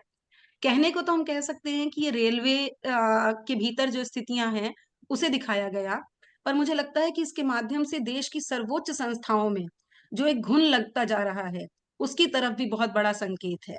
और कृतिका अपने नक्षत्रीय नाम की तरह न केवल उच्च शिक्षित है बल्कि जिज्ञासु भी है। हर चीज को जड़ तक जान लेने की जो उसकी जिज्ञासा है, वो उसे इतिहास से लेकर दर्शन की भूमि तक जोड़ देती है। और भला कोई क्यों जानना चाहेगा रेलवे के इतिहास को, खासकर तब जब आप खुद रेलवे में काम नहीं कर रहे हैं। वो एएनआई की पत्नी है, और उसके उसे क्या फर्क पड़ता है कि वो इतिहास को जाने ना जाने, लेकिन कोई जिज्ञासा है उसके भीतर जो उसे उससे रूबरू कराती है। और खासकर तब भी जब जयंत कहते भी हैं कि तुम साहित्य पढ़ रही हो, और साहित्य पर ही क्यों नहीं तुम अपना ध्यान केंद्रित करती हो, लेकिन उस साहित्य से भी लड़ झगड़ कर ये वो लड़की है जो डोंगा पासी जा रही थी और वहां से लेकर सूर्य तक जाएगी। वो लड़की अपनी इस यात्रा को इतिहास की तह से गुजर कर जीना चाहती है। तो मुझे लगता है ये बहुत ही महत्वपूर्ण बात है जिस पर हमें चर्चा करनी चाहिए। तो एक तरह से इला जी के अपने व्यक्तित्व को, मैं उनके व्यक्तित्व को आकार लेते हुए यहाँ पर इस पूरे उपन्यास में देख पा रही हूँ, जो परत दर परत हमारे सामने खुलता चला जाता है। एक ही साथ ये उपन्यास वर्तमान और अतीत दोनों की यात्रा पर चलता है, और कृतिका की उंगली थामे हम सब लोग होलडाल से लेकर अल्मुनियम के ट्रंक और डोलची से यात्रा शुरू करते हैं, और पहुंचते हैं वहां तक जहां पर कृतिका हमें ये बताती है कि हर रेखा के लिए जगह है, समानांतर रूप से। बिल्कुल अंत में जहां पर कृतिका जो है वो लिख रही है कि उन सभी रेखाओं का कद बढ़ रहा था, वे सभी एक साथ बढ़ रही थी, पृथ्वी, अंतरिक्ष, सूर्य सभी को छूते हुए आगे बढ़ रही थी। तो जिस चीज पर मेरा अटल विश्वास है वो मुझे यहाँ मिला कि बिना रेखाओं को काटे अपनी समानांतर रेखाएं आगे बढ़ाई जा सकती हैं। और एक जगह होती है जहां तक आते आते वी के आकार की विक्ट्री हम छोड़ देते हैं, और हम समर्पित कर देते हैं अपना सब कुछ किसी और को, कि अब मैं अपनी यात्रा पर चल रही हूँ और इस यात्रा में समानांतर रूप से हर कोई आगे बढ़ सकता है। तो एक ऐसी दुनिया की खोज मुझे इस उपन्यास में दिखती है, जहाँ पर हर कोई आगे बढ़ सकता है समानांतर रूप से, कोई किसी को काटे नहीं। एक ऐसा संदेश भी ये उपन्यास देता है कि बिना किसी को काटे, अपनी ऊर्जा पर यदि काम किया जाए, तो इस दुनिया में बहुत सारी जगह है, जहाँ पे हर कोई अपने लिए कुछ खास जगह बना सकता है, बिना रौंदे हुए, बिना किसी को तकलीफ पहुँचाए हुए। और इन सबके बीच में नज़र आता है पूरा एक आकाश, जिसमें ब्यूरोक्रेसी का चेहरा नज़र आता है, दमकते चेहरों के पीछे की जो बेलोज सच्चाई है वो दिखाई देती है, ईमानदारी को मिलने वाली त्रासदी और किसी भी सिस्टम में ईमानदार आदमी के नष्ट होते जाने की जो स्लो पॉइजन नुमा घटनाएं हैं, जिसका पता भी नहीं चलता, पर जो पूरे सिस्टम को खत्म कर देती है, वो भी हमें इसके भीतर दिखाई देती है। जयंत का संघर्ष बहुत बड़ा संघर्ष है। हम इसे कृतिका के संघर्ष के रूप में तो पढ़ते ही हैं, पर जयंत जो कि कृतिका के शब्दों में, कृतिका के वाक्यों में मौजूद है और खुद बहुत कम आता है, यहाँ उसकी संघर्ष को भी देखा जाना चाहिए। ये वो आदमी है जो कि लगातार इस कोशिश में लगा हुआ है कि वो भी रेलवे की दुनिया में कुछ बदल पाएगा, कुछ अपना योगदान दे पाएगा। लेकिन उसका संघर्ष भी इतना बड़ा है कि हर वक्त कृतिका एक अनजाने भय से गुजरती है। वो जो उस भय से गुजरती है कि वो जाएगा तो वो लौटेगा कि नहीं लौटेगा। वो उस तक वहाँ जब वो लौटेगा तो ना जाने उन दिनों के बीच में कौन-सी अंधेरी खाइयाँ उसका इंतज़ार कर रही होंगी। ना जाने वो कौन से लोग होंगे जो उसे इस बीच में भी तकलीफ पहुँचा रहे होंगे। तो जयंत बहुत कम नज़र आता है, लेकिन जयंत की तकलीफ कृतिका के माध्यम से जो रेखांकित की गई है, हमारा ध्यान उस पर भी जाना चाहिए। हम जब इस उपन्यास को पढ़ते हैं तो पता ही नहीं लगता कि कब हम रेलवे की जो अपरिचित शब्दावली है उससे परिचित होने लगते हैं। मेरे लिए बहुत से शब्द नए थे, पर मैं जब गई उसके भीतर तो एईएन की पत्नी कृतिका ने बहुत से नए शब्दों से परिचय कराया, जैसे पीडब्ल्यूआई, आईओडब्ल्यू, बड़ा बाबू और जाधव ट्रॉली मैन तो अपने ही घर का बन जाता है। शुरू-शुरू में आप उसको ट्रॉली मैन की तरह पहचानते हैं और बाद में आप जाधव के साथ जुड़ना शुरू हो जाते हैं। जो इस छोटी-सी माझी को स्वीकार करने को तैयार नहीं है, लेकिन बाद में उसी तनाव से गुज़रता है कि भई तुम खाना खा लो और खाना खाओगी तो मैं बनाऊँगा, खाना फेंकने के लिए नहीं बनाया जाएगा। तो ट्रॉली मैन कब घर के आदमी में परिवर्तित हो जाता है। इसी तरह गैंगमैन, गेता, सब्बल, ट्रैक, वैगन, पटरी, ट्रैक, फिटिंग सब कुछ आपका हिस्सा बनता चला जाता है। और देखिए कैसे 2 दुनिया के लोग हैं जो एक नई दुनिया हमारे सामने बनाने आए हैं। एक जो बिल्कुल रेलवे से जुड़ा हुआ है, इंजीनियर है और एक लड़की जो साहित्य से गुज़र कर आई है। और इला जी इस पूरी शब्दावली को हमारे सामने रखती हैं। जैसे वो पूछती है जब जयंत कहते हैं मिड सेक्शन डिरेलमेंट हुआ है, तो पूछती है मिड सेक्शन डिरेलमेंट क्या होता है? 2 स्टेशन के बीच 5 लोडेड वॉक्सवैगन गिर गए हैं। वॉक्सवैगन क्या होता है? ऐसा लगता है जैसे आत्मसंवाद चल रहा है। वॉक्सवैगन क्या होता है? उठेगा कैसे? कौन आएगा डिवीज़न से? वो क्रेन आएगा डिवीज़न से। तो डिवीज़न मतलब? तो वो कहते हैं जयंत कहते हैं कि डिवीज़न मतलब तुम चैन से सो जाओ। तो कैसे उस लड़की ने और शायद जब इलाजी ने भी रेलवे क्योंकि उनके अपने हस्बैंड भी जो है वो रेलवे से जुड़े रहे हैं। इस पूरी शब्दावली को उन्होंने भी धीरे-धीरे अपने जीवन में अपनाया होगा। और कैसे बिना जाने, अनजाने ही उनकी कृतिका जो है उसमें उनका आत्म जो है वो रूपांतरित हो जाता है।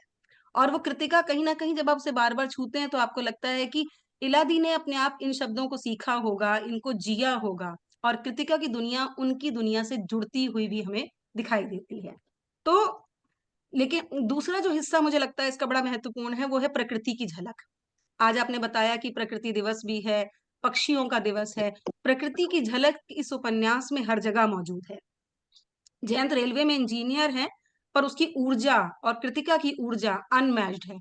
वो शुरुआत से ही चुनौतियां उन्हें भाती हैं, चाहे रेलवे की हो या प्रकृति की। सामने वाले पहाड़ की चोटी पर चलना हो, जहां सिर्फ काली चिकनी चट्टान है, या फिर डिरेलमेंट का काम हो, जयंत हर जगह मौजूद है। और प्रकृति जैसे एक संदेश देती है कि आओ थोड़ा हमारे पास भी तो रुको। प्रकृति उन दोनों को बुलाती है, उन्हें अपने पास खींचती है और एकदम खूबसूरत शब्दावली के माध्यम से जो है वो इलाजी हमारा साक्षात्कार उस प्रकृति से कराती हैं। आबनूसी चट्टान, पढ़कर ही मन खुश हो जाता है। या फिर गहरे तपे हुए रंगत के ठंडे लोहे जैसा, अनछुए एकांत, लोहे के अजगरों की चिंगाड़, अग्निखोर लपलपाती जिह्वा, टनों कोयलों को भस्म कर देती। या फिर एकदम दर्शन में चले जाइए तो तपस्वी की मुद्रा में स्थित पुराने चीज बिलाई के पेड़। आपको लगता है कि आप एक ऐसी दुनिया से गुजर रहे हैं जिस दुनिया में प्रकृति, रहस्य, दर्शन, ये सब आपके भीतर उतरते चले जाते हैं, और साथ ही साथ इतिहास भी जो है वो आपके अंदर हिस्सा बनाने लगता है। कृतिका का अपना पूरा संघर्ष इसमें दिखाई देता है। नई अपरिचित जगह है, अपरिचित लोग हैं, अपरिचित शब्दावली है, पर फिर भी वो लगातार सामंजस्य बिठा रही है। वो ना खुद इसे जीती है केवल, बल्कि पाठक को भी इसके भीतर ले जाने का प्रयास करती है। और लेकिन बहुत इंटरेस्टिंगली इला जी ने संकेत छोड़े। किसी किसी का हाँ, किसी माइक अगर बंद कर लें प्लीज, माइक ऑन है। हाँ जी, मैंने किया, कोशिश की। जी हाँ जी जी, जी। सॉरी। तो नहीं कोई बात नहीं मैम। इला जी ने ना बड़े सुंदर छोटे छोटे संकेत किए हैं। ऐसा वो सब कुछ खोल के, जैसे आजकल होड़ लगी है कि जो कहना है खोल के कह देना है, वो ये नहीं करती। वो जयंत और कृतिका की इंटीमेसी का भी संकेत करती हैं, और जयंत और इला के भीतर के भय का भी संकेत करती हैं। जब जयंत वहां नहीं है और इला डर रही है, अकेली है, हो सकता है सांप भी आ जाए, बिल्कुल अकेली वो लड़की वहां कैसे जिएगी, इस भय को भी उन्होंने दिखाया है। एक जगह पर बस संकेत मिलता है, जब जहां पर जयंत कहते हैं रात भर बत्ती जलती देखकर तो लोग आसानी से अनुमान लगा लेंगे कि साहब तो लाइन गए, लेकिन फिर भी बत्ती रात भर जलती। ऐसा नहीं होता कि डर अचानक खत्म हो जाते हैं। ये छोटे छोटे भय हैं जो उसके भीतर लगातार उठते हैं, और उस भय से जीत कर वो वहां पहुंचती है जहां सूर्य की अनंत रश्मियां उसका इंतजार कर रही हैं। तो इसलिए मुझे लगता है कि इसमें दोनों के संघर्ष को पढ़ा जाना बहुत जरूरी है। और मतलब नए शब्दों में अगर ध्यान से देखा जाए, तो झारखंड में जो जब नियुक्ति हुई, कितनी ही जगह और कितने ही पात्र अतीत से छनकर हमारे सामने आते चले जाते हैं। जैसे मैं पढ़ रही थी तो मैंने एक लिस्ट बनाई, जसीडीह, इस्पात नगर, वैद्यनाथ धाम, डोंगापोसी, जबरपुर, सिकंदरपुर, सैनी, महू मुहिमपुर, राजखरवासा, चाईबासा, जुड़ते चले जाइए। आपको लगेगा आप झारखंड के भीतर उतरते जा रहे हैं, उन नियुक्तियों के भीतर आप जाते जा रहे हैं। और कई चरित्रों से, वो चरित्र बहुत ऊपर नजर नहीं आते, लेकिन वो चरित्र बड़े महत्वपूर्ण है क्योंकि वो कृतिका को बनाने में अपना योगदान देते हैं।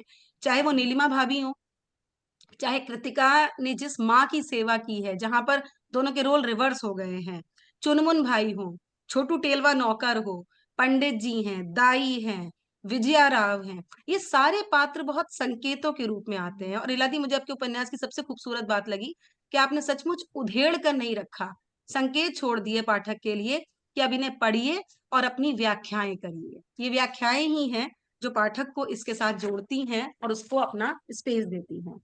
अब दो तीन छोटी छोटी बातें ब्यूरोक्रेसी पर।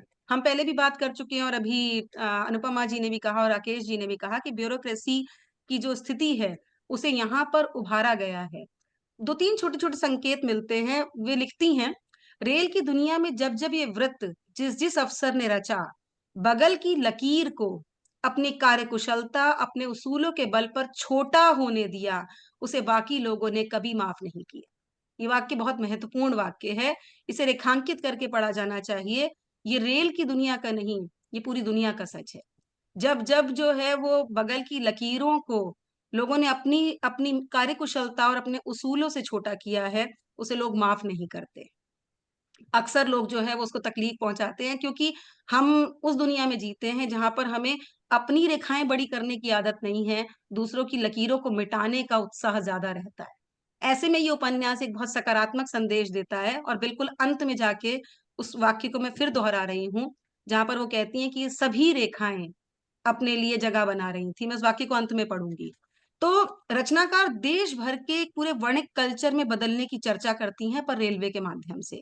एक पैनी नजर जो रेलवे के बदलते कल्चर की चर्चा पूरे उपन्यास में करती हैं, असल में उसे पूरे देश और दुनिया में बदलते रूप को समझने के लिए पढ़ा जाना चाहिए। जब जब जहां जहां ये वर्णिक संस्कृति प्रवेश करती है, वहां लोग साथ बढ़ने की बजाय एक दूसरे को धकेलना शुरू कर देते हैं। वहां लगातार ईमानदार काम खत्म होते चले जाती हैं। और वो लिखती हैं, एक अलग किस्म की काली सुबहों का सिलसिला शुरू हो रहा था जिसमें चमचमाता सूरज कभी नहीं उगने वाला था। ये वाक्य कितना महत्वपूर्ण है। अब हम अगर देखें ध्यान से, तो जहां जहां हमारे उसूल होने चाहिए कि साथ बढ़े, साथ चलें, लेकिन उसूल बदल रहे हैं और लोग कोशिश करते हैं कि चमचमाता सूरज कभी ना उगे। लेकिन इस उपन्यास के अंत तक पढ़िए, वो चमचमाता सूरज उगता भी है, जगह बनाता भी है, और कृतिका उसे हमारे सामने लेकर भी आती है। फिर चाहे महिला समिति के निर्माण के माध्यम से हो, पत्नी तो है वो इंजीनियर की, लेकिन उसका अपना बहुत बड़ा रोल है। वो महिला समिति का निर्माण करती है, उस समिति का जो कि बहुत पहले खत्म हो चुकी है, उसे फिर से रिवाइव करती है। और उसके भीतर ये बात आती है कि स्त्रियों को आत्मनिर्भर बनना होगा, चाहे कम कमाएं, लेकिन कमाना तो होगा। जो औरतें सब कुछ खोने के कगार पर खड़ी हैं, उन्हें भी बचा लेने की मुहिम जो कृतिका चलाती है, वो जिजीविषा कृति को खास बना देती है। और फिर आगे बढ़िए तो दर्शन शास्त्र, वेद और वेदांत की छुअन तो हर जगह मौजूद है। जहाँ पे रचना मिश्रा कहती हैं, हाँ अभी आए तो हैं, लेकिन पता है कि फिर जाना पड़ेगा। अब ये फिर जाना पड़ेगा, तो कहाँ जाना पड़ेगा? इस दुनिया में हम कुछ समय के लिए आते हैं, लेकिन उसके बाद हमें इसे छोड़ के जाना ही है। अगर इतनी सरलता से इस बात को मान लिया जाए, तो मोह कितनी जल्दी छूटता चला जाता है। जो पूरा एक भारतीय संस्कृति का संदेश है कि हम जीवन ब्रह्मचर्य से शुरू करते हैं और वानप्रस्थ से होते हुए सन्यास की तरफ जाते हैं। वो सन्यास क्या है? वो सन्यास यही है, जहाँ पर सबको समान दृष्टि से देखने का नजरिया मिलता है। और जब वो लिखती हैं कि जो नया समाज है उसकी पश्चिम के मूल्यों में गहरी आस्था थी, और जो नया समाज है उसमें डिग्री धारक लोग हैं जो सिर्फ स्थूल नकल करके अपनी जिंदगी को संवार लेना चाहते हैं। तो बहुत जरूरी हो जाता है इस बात को समझना कि इस नए समाज को उस दर्शन की समझ देना बहुत जरूरी है, जिस दर्शन ने हमें ये सिखाया था, मुक्ति मिच्छसी चेतात विषयान। और वो लिख रही हैं इसीलिए कि मुक्ति की आकांक्षा करने वाले व्यक्तियों को क्षमा, अर्जव, दया, संतोष और सतह रूपी औजारों का प्रयोग जीवन में लगातार करना चाहिए। यही है वो संदेश जो मुझे इस उपन्यास से मिलता है। और एक बहुत अंतिम बात बस करके, शायद मैंने समय ज्यादा ले लिया और मैं इस पे भी बहुत देर बात कर सकती हूँ, क्योंकि मुझे बहुत ये उपन्यास बहुत प्रिय भी है और मैं इससे कई बार गुजरी। लेकिन एक जगह पर दर्शन की मान्यताओं को लिखते हुए कृतिका कहती है, मैं उस वाक्य को पढ़ूंगी ताकि हर पाठक तक जो है वही वाक्य पहुंचे। वो लिखती हैं, कृतिका का मानना था कि शास्त्रीय प्रवृत्ति और ईमानदार प्रवृत्ति के लोग देवयान मार्ग से जाते हैं, और जो गृहस्थ हैं वो भू मार्ग से पितृलोक जाते हैं। अशास्त्रीय प्रवृत्ति वाले लोग ऊपर वर्णित किसी मार्ग से नहीं जाते, वे बार बार जन्म लेते हैं और परलोक कभी नहीं भरता। इतना सुंदर वाक्य कि अगर आप केवल अपने कर्मों पर ईमानदारी से लगे रहिए, तो पितृलोक कौन सा है, कैसा है, हम नहीं जानते, लेकिन कम से कम एक आत्म मुक्ति तो जरूर होती है, एक आत्म संतुष्टि तो जरूर होती है कि आपने जो किया उससे अपना भला कितना हुआ हो, किसी दूसरे का अहित नहीं हुआ। और यदि उतना ही कर लिया तो शायद हमारा जीवन जो है वो पर्याप्त हो जाता है। तो इस पूरी दृष्टि को आगे बढ़ाने के लिए आपको साधुवाद। इस रचना के माध्यम से आपने जो इस सत्य को स्थापित किया कि सभी रेखाओं का कद आगे बढ़ाया जा सकता है, पृथ्वी, अंतरिक्ष, सूर्य सबों को छूते हुए आगे बढ़ा जा सकता है, बिना लकीरों को काटे, बिना किसी को कष्ट पहुंचाए। अपने लिए जगह बनाने का जो प्रयास है, वही प्रयास अंतिम सत्य है, और उसी के लिए कोशिश की जानी चाहिए। तो मुझे लगता है कि मैंने तो अपना सच इसमें पाया, बाकी इलादी बताएंगी। और सुषमा जी ने जो सवाल किया था, तो मैं यही कहूंगी कि ये जो सच है ये बहुत बड़ा वेद और वेदांत का सच ही नहीं, मनुष्य के अपने आत्म साक्षात्कार का सच्चे सत्य और आत्म संतुष्टि का जो सत्य है, वो मुझे इस उपन्यास में मिलता है। और इसके लिए इलादी को बहुत बहुत बधाई। बाकी वो बताएंगी कि जो व्याख्या मैं कर रही हूँ उससे वो किस सीमा तक संतुष्ट हैं। और हर पाठक की अपनी जो जिज्ञासा है और अपनी व्याख्या है, वही रचना को अप्रतिम बनाती है और पाठक के लिए स्पेस देती है। आपने मुझे बुलाया, इसके लिए बहुत बहुत आभार, बहुत बहुत धन्यवाद। हर्ष बालाजी, बहुत मुझे बढ़िया। लगता है कि मैं बस चुप करके सुनती जाऊं। मैं सच बोलती हूँ कि आप तीनों प्रतिभागियों ने मेरा, जिसको कहते हैं, मेरा काम आसान कर दिया, क्योंकि मैंने भी जैसे बहुत लिख लिख के रखा, पृष्ठ से ये पूछूंगी, इसका यहाँ पर ये चित्रण है, यहाँ पर ये है। तो बातचीत करेंगे अभी इलाजी से, थोड़ा समय उनका भी लेंगे। मुझे मालूम है कि वो भी मंत्र मुग्ध होकर सुन रही हैं, और मैं सबकी सराहना करती हूँ, सबका धन्यवाद करती हूँ कि जैसे अनुपमा सक्सेना जी ने राजनैतिक और ऐतिहासिक और मानवीय संवेदना, भारतीय नौकरशाही, और उसके बीच में जो शब्दों का चयन, और जो कि समुद्र से शहर, ज्ञात से अज्ञात, ये सब उन्होंने बातें कही। इसी प्रकार राकेश मल्होत्रा जी ने अपने विचारों में, इनके साहस और जो प्रभावशाली शब्द हैं, जो शब्दों की बात है, वो तो कोई भी उसको नकार नहीं सकता, कोई नहीं कह सकता। कोई भी पढ़ेगा तो वो शब्दावली के बारे में जरूर सोचेगा, क्योंकि हर शब्द का अलग अलग अर्थ है। हर शब्द कहीं ना कोई संदेश देता हुआ जुड़ रहा है हमारे साथ। और इसी प्रकार उन्होंने तो एक कविता की रचना कर दी राकेश जी। और और आपने उन्होंने भी एक मैसेज दिया और उन्होंने मुझसे पूछा कि मैंने ये पुस्तक क्यों चुनी। तो उसका मैंने एक साधारण सा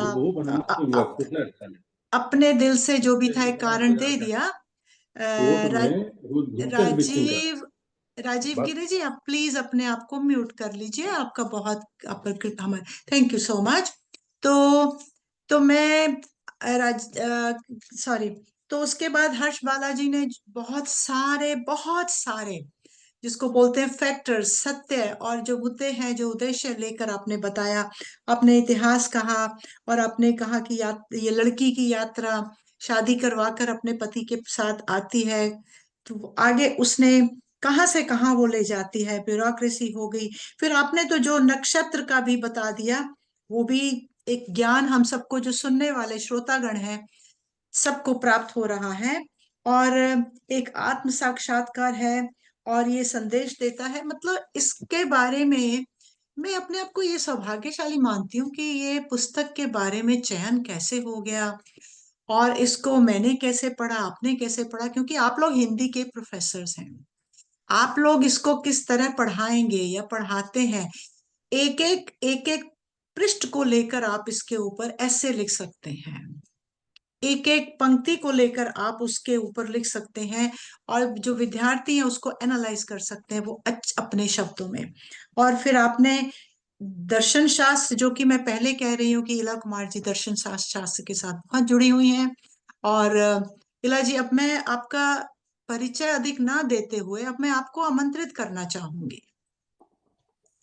तो मैं थोड़ा सा पहले खुद बता दूं कि जब मैं इसको पढ़ रही थी इस पुस्तक को, तो मैंने पता नहीं कितने कितने पृष्ठ पर मार्क करके रखा हुआ है, लेकिन मुझे लगता है कि उनको मैं संक्षिप्त में ही कहूंगी कि आपने रेलवे का इस्तेमाल किया, क्योंकि जैसे कि हर्ष बालाजी ने भी बताया कि रेलवे की पृष्ठभूमि को लेकर आपने इस उपन्यास को लिखा।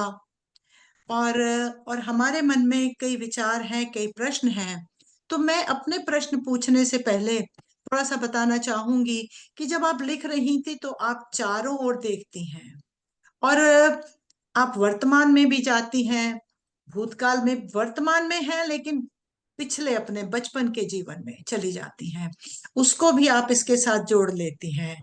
और आप अपने पति के साथ नए वातावरण में, उनकी नौकरी के कारण आ रही हैं अपने इस शहर में, और आप यहाँ पर स्टेशन पर ही किसी को मिलती हैं, जैसे जिसको मिलती हैं फिर उसके बारे में आपकी यादगार चली जाती है, जिसको बोलते हैं हम लोग फ्लैशबैक में जाना, है ना। तो आप उसमें भी जा रही हैं।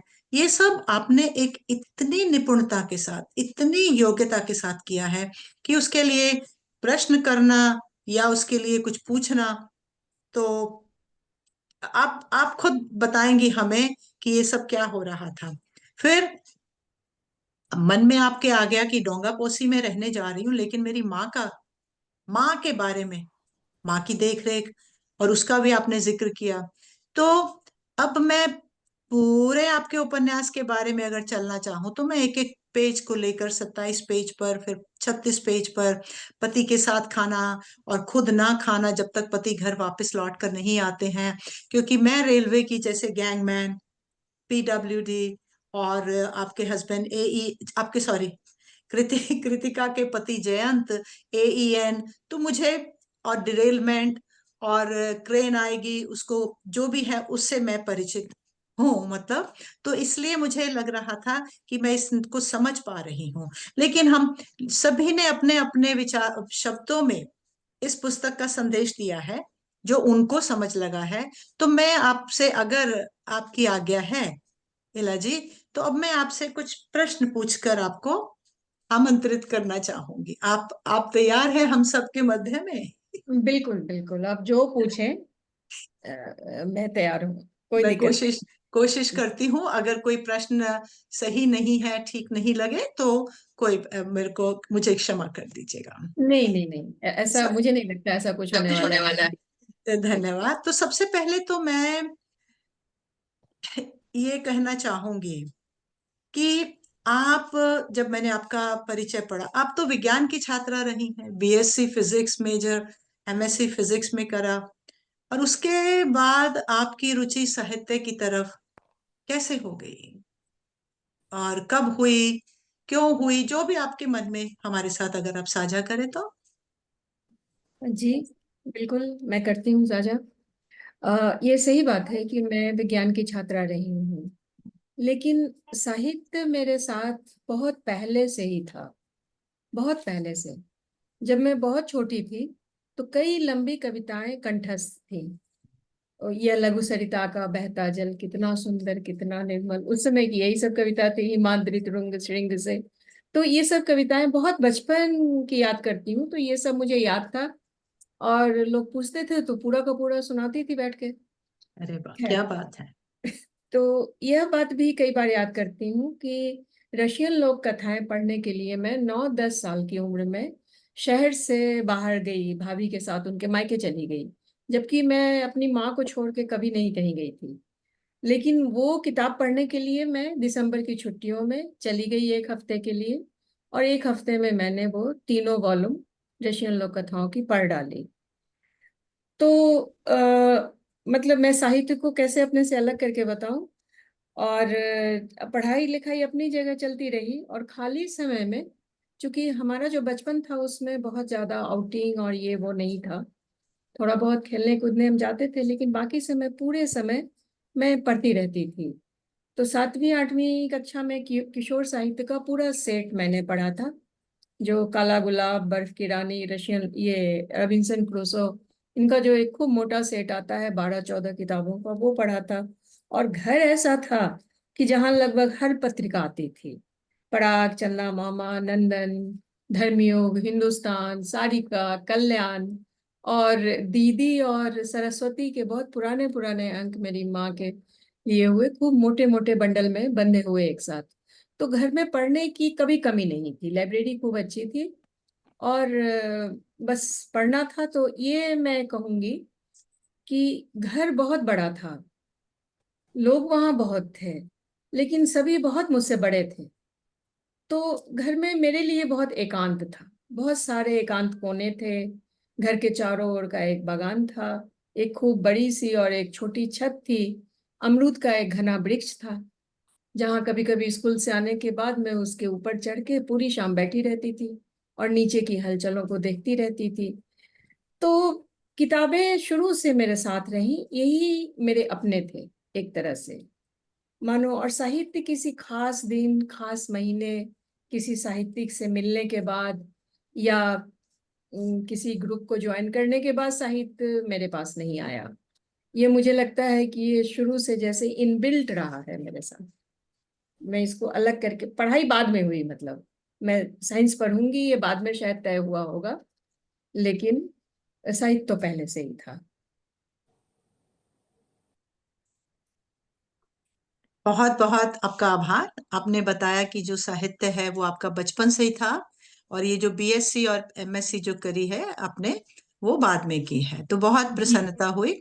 तो मैं अभी आपसे पूछना चाहूंगी कि कृतिका जो उपन्यास है आपका, जी इसकी नायिका कृतिका के बारे में आपके मन में, ये बिल्कुल आपके बचपन से और आपकी पढ़ाई के एकदम बाद लिखा गया लगता है, और क्योंकि ये पुस्तक आपने अपनी युवावस्था में, या मुझे लगता है कि शायद शादी के बाद लिखी होगी, मैं सही हूँ? अच्छा जी जी, जी ठीक है। तो कृतिका उपन्यास की जो नायिका है, उसके साथ आपका परिचय कब हुआ? और अगर ये भी पूछा जाए कब, तो चलिए आप बहुत 2 शब्दों में बता देंगी, लेकिन क्यों हुआ? क्या आपके मन में आया कि मुझे कृतिका एक नायिका लेकर एक उपन्यास लिखना है? बताती हूँ जी। स्वागत है आपका। प्रश्न बहुत ही बढ़िया प्रश्न है, बताती हूँ। क्योंकि इसके कारण मुझे भी अ, अपने मतलब मुझे भी सोचना पड़ेगा कि हाँ वास्तव में हुआ क्या था। तो कृतिका का जन्म मेरे जीवन में नहीं, मेरे मन में हुआ था। हम्म। हाँ, शुरुआत कुछ इस तरह हुई थी कि बहुत पहले से मैं डायरी लिखती थी। डायरी लिखने की आदत पहले से थी। और जब रेलवे जीवन के बीच आई तो वहाँ अगाध शांत वातावरण होता है, बहुत शांत। मतलब कभी कभार इंजन की आवाज से वो शांति टूटती थी, नहीं तो एकदम शांति रहती थी। और मेरे जिम में करने के लायक कोई काम नहीं रहता था। प्यून था, माली था, रेजा थी। तो मेरे जिम में कोई खास काम घर का रहता नहीं था। तो मुझे अपने लिए खूब लंबे लंबे घंटे मिलते थे। तो मैं डायरी तो लिखती ही थी, उसके साथ साथ मैंने नोट्स लेना शुरू किया। क्योंकि मैं हम्म। खूब पढ़ती भी थी उस पीरियड में। बहुत किताबें मैंने पढ़ी, बहुत बड़ी बड़ी किताबें। पूरा शेक्सपियर पढ़ा, पूरा प्रेमचंद पढ़ा। तो मैं बहुत सारे नोट्स लेती थी। तो नोट्स लेने के बाद मतलब कई साल बाद मेरे पति की पोस्टिंग आद्रा में हुई। बंगाल का ये एक डिवीजन है, आद्रा डिवीजन। तो वहाँ पोस्टिंग हुई। ये मैं कहूंगी कि पता नहीं मेरी उम्र का दबाव था या जो भी था, लेकिन आद्रा और चक्रधरपुर की हवा जो थी उसमें बहुत ज्यादा जागरूकता थी। बहुत हम्म। मतलब जागृत जगह थी वो, जिसको कहते हैं ना इंचार्ज। मेरे मुझे उसने बिल्कुल, जैसे किसी आप चार जगह में कभी मंदिर मंदिर जाते हैं तो फीलिंग होती है, तो वो वर्ष मुझे वैसे याद आते हैं। तो आद्रा में मैंने खूब लिखा, कविताएं, लेख खूब छपी भी। उस समय मैंने अपनी वो पुराने नोट्स निकाले, जो जिस मैं रजिस्टर में, बड़ा सा रजिस्टर था, मोटा रजिस्टर, उसमें मैं लिखती थी। तो उस नोट्स को मैंने एक साथ हफ्ते भर के अंदर पूरे नोट्स पढ़े। तो वहां मुझे एक उपन्यास की संभावना नजर आई। हम्म। ये जो नोट्स हैं इनके आधार पर एक उपन्यास लिखा जा सकता है। तो उन नोट्स के साथ मैंने फिर काम करना शुरू किया और उपन्यास पर इस तरह काम शुरू हुआ। कोई प्लान करके नहीं शुरू किया कि मुझे उपन्यास लिखना है और इस नाम से लिखना है और इस विषय पर लिखना है। यह एक क्रिएटिव राइटिंग की तरह अपने आप धीरे धीरे मेरे करीब आया। और जो ये कृति या कृतिका शब्द है, यह शब्द कहाँ से, किस सुनहले क्षण में मेरे करीब आया था, यह मुझे बिल्कुल याद नहीं है।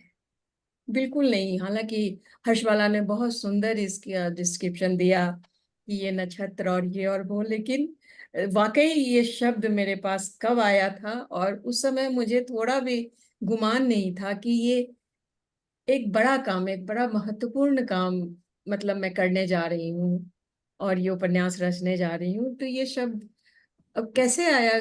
मतलब मेरा लिखना ऐसे ही होता है कि जैसे अपने आप कुछ चीजें आ जाती हैं जिनके बारे में मैं भी ठीक से नहीं जानती हूँ, मतलब नहीं बयान कर सकती हूँ जी। चलिए, बहुत नहीं आपको कृतिका, लेकिन जो आपने उसकी भूमिका बताई कि आपके पति, क्योंकि आप जब आपकी उनकी जब भी नौकरी या तबादला या ट्रांसफर जब भी होती थी, तो अक्सर आप उन शहरों में या उन छोटी जगह पे, या जो भी शहर बड़ा या छोटा, तो वहां बहुत शांति होती थी। तो जी तो बेसिक मैं अभी, और आपने जो उपन्यास के बारे में बताया, तो ये जरूर मैं कहना चाहूंगी, तो कृतिका से जो आपकी पहचान थी वो अंदरूनी पहचान थी। वो आपके भीतर थी, बचपन से कहिए या जब भी थी, तो उसको आपने अपने नोट्स और अपनी लेखनी से कुछ शब्दों में ढालकर एक क्रिएटिव राइटिंग कर दी और उसको पाठकों तक पहुंचाने का एक प्रयास किया। कि कृतिका का जन्म जाकर क्या ये आद्रा डिवीजन में हुआ, या ये आपके साथ पहले से ही थी? नहीं, नहीं, नोट्स में नोट्स में जब मैं जब रेलवे में आई हूँ, मतलब पति के साथ जब ये असिस्टेंट इंजीनियर थे, उस पीरियड में मैंने नोट्स लेना शुरू किए थे। ये हम्म। पहले के नोट्स नहीं थे, ये शादी के पहले के नोट्स नहीं थे। हाँ नहीं, रेलवे में, शादी के बाद, अच्छा शादी हाँ के बाद हाँ के ही नोट्स हैं, हाँ हाँ, जी। उसे तो ये रेलवे से ही जुड़े हुए नोट्स थे, जिनसे ये उपन्यास बाद में निकल के आया। और वास्तव में कृतिका जो कैरेक्टर है वह सिंबॉलिक है। वही पूछना रेलवे, चाहते हैं। हाँ, रेलवे जीवन में कई बार यह होता है कि शादी के बाद कई नवयुवा लड़कियां, स्त्रियां किसी बड़े शहर से वीराने में जाकर रहने को बाध्य हो जाती हैं। तो जीवन का सारा सिनेरियो बदल जाता है, क्योंकि वहां ना परिवार होता है, ना यूनिवर्सिटी होती है, ना शहर बाजार होता है।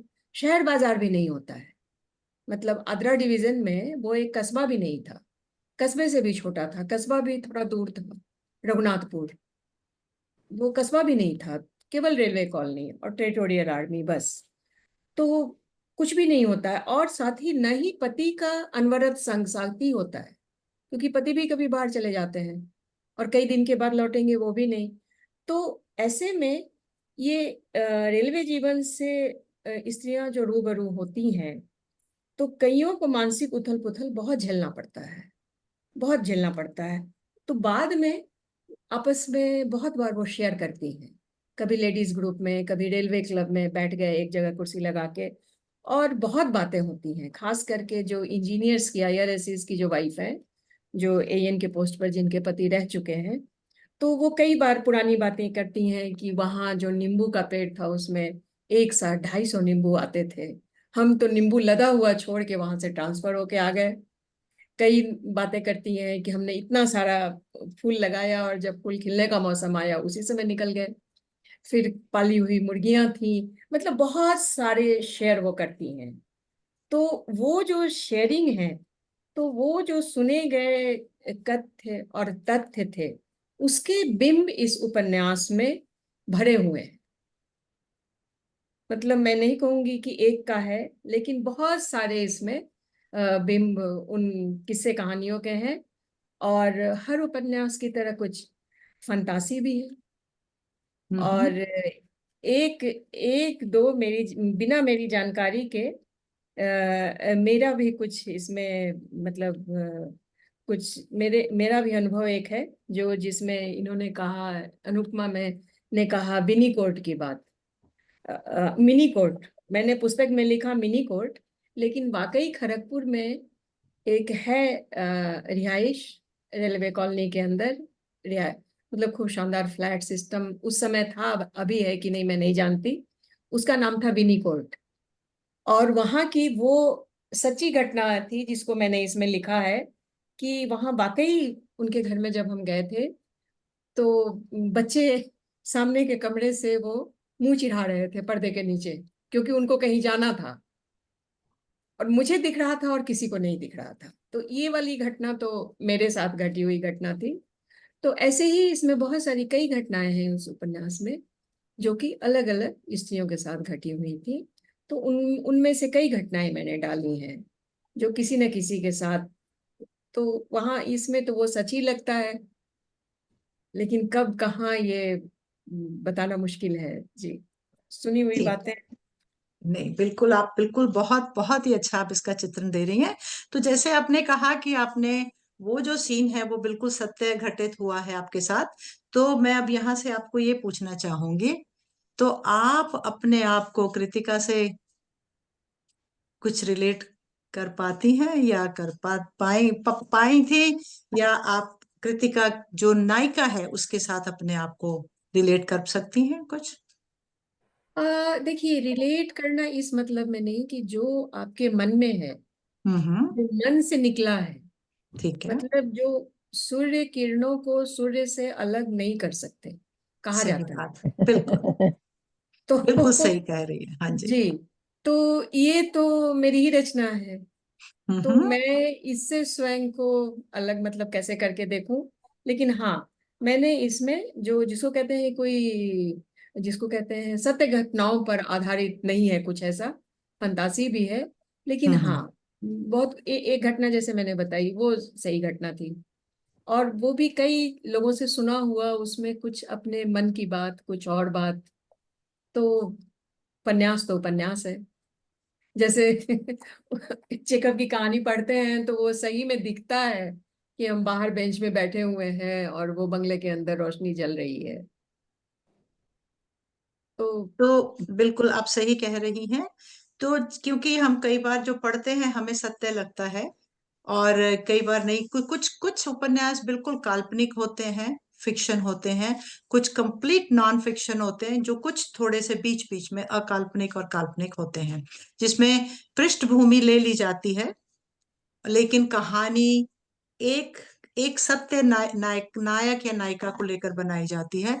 तो इस कहानी को भी अगर मैं कहना चाहूं कि ये काल्पनिक और अकाल्पनिक का मिश्रण है, तो आप कुछ कहना चाहेंगे इसको? इसमें मैं एक कहूंगी कि इसमें एक बड़ा झोल है। अच्छा। मतलब क्या है कि प्लान करके तो मैंने उपन्यास ये लिखा ही नहीं।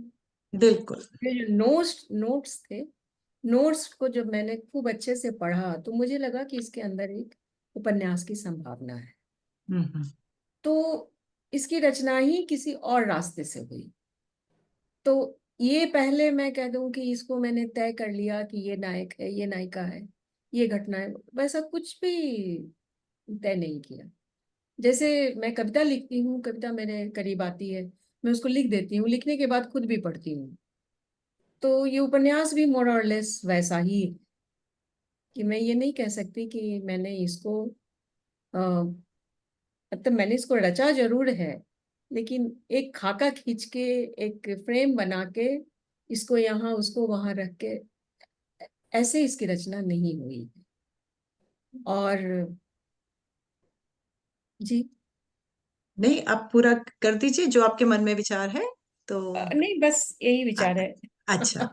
तो जी जैसा कि हम समझ रहे हैं कि इस उपन्यास की पृष्ठभूमि हम रेलवे समझ रहे हैं, कि क्योंकि आपका शादी के बाद का जीवन अपने पति के साथ, तो आपके वहां के अनुभव और जो आपने देखा, और या खुद अपने जीवन में उसका उसको महसूस किया, तो इसकी पृष्ठभूमि तो हम समझने की कोशिश कर रहे हैं। लेकिन इस उपन्यास का केंद्र बिंदु क्या है? क्योंकि अनुपमा जी के शब्दों में, हर डॉक्टर हर्ष बालाजी के और अपने राकेश जी के, तो इस उपन्यास का आपकी तरफ से केंद्र बिंदु क्या रहा? ये मुझसे अच्छा अनुपमा और हर्ष ने बताया, मैं ये हम्म। कहूंगी जी। नहीं, मैं बिल्कुल अरे मानती हूँ, लेकिन आभार मैं इलाही, अनुपमा ये ने जो बड़ी बात कह दी बताया। आपने। पर आप ही नहीं, बताएं, आप भी आप कहें तो अच्छा लगे। आप भी तो आप बताइए, थोड़ा सा हम आपसे सुनना चाहेंगे। देखिए क्या है कि ये बहुत बड़ी उलझन थी, बहुत बड़ी उलझन थी। जैसे जो वो नायिका है, उनका जो कैरेक्टर है, वो जब शुरू का कैरेक्टर है, वो कैरेक्टर थोड़ा उत्फुल्ल है, थोड़ा खुश मिजाज है। लेकिन अंत में जब वो तनाव का एक तरह से रेला आता है, जब पति के ऊपर आता है, तो पत्नी के बीच उसके अंदर जो भय उठता है, तो वो भय से जो सॉल्यूशन की तरफ जाती हैं, तो जो सही में जो अंत में है ना कि रेखाएं वो हाथ फैला के खड़ी हो जाती हैं लॉन हेलो। में, और वो हम्म। रेखाएं यहाँ से वहां, वहां से वहां वो जा हेलो रही राकेश, हैं। योगेश। वही मैं कहूंगी। शकुंतला जी, म्यूट कर लीजिए प्लीज। हाँ जी। जी हाँ जी। कि वो विक्ट्री विक्ट्री कहीं पीछे छूट जाती है, विक्ट्री वाला भाव कहीं पीछे छूट जाता है, और वो जो अंत में है, मैं वही कहूंगी उसका केंद्र है। जैसे कि सूर्य है ब्रह्मांड का केंद्र, लाइक दैट। जी चलिए, हम मान लेते हैं। वैसे इस पुस्तक के हर एक, जैसे कि जब आपने कहा आप लिख रही थी, अब हम जब पढ़ते हैं तो हम अपनी अपने भाव और हम उसको रिलेट करते हैं, जोड़ते हैं, तो हम सबके लिए उसमें अलग अलग संदेश मिल रहा है। जैसे ये कि मेरे लिए बहुत अच्छा है। ये मैं जानती हूँ, मैं खुद को एक अलग तरह से अपनी ही किताब को आप लोगों की नजर से देखती हूँ, तो मैं एकदम बहुत ही अभिभूत हो जाती हूँ कि इतना सुंदर सच में क्या मैंने लिखा था, जिसको इन लोगों ने ऐसे रिसीव किया। मुझे बहुत अच्छा लगा ये जी।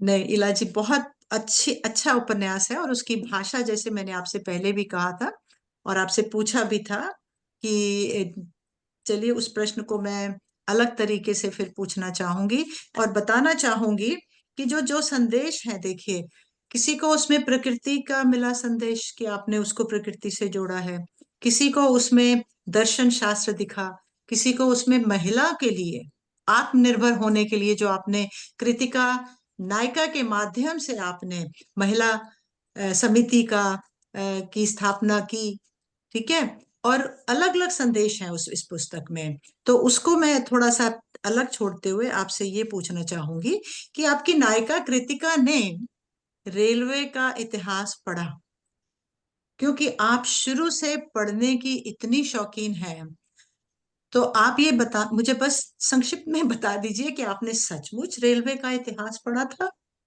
हाँ हाँ, बिल्कुल अच्छा, बिल्कुल, मेरा पढ़ा हुआ है जी। बहुत खूब, बहुत तभी बढ़िया। तो तभी मैंने उसमें इंगित किया, जो सोशियो इकोनॉमिकल स्ट्रक्चर है ना, हाँ जी। ये लोग जानते ही नहीं है रेलवे के बारे में। हम्म।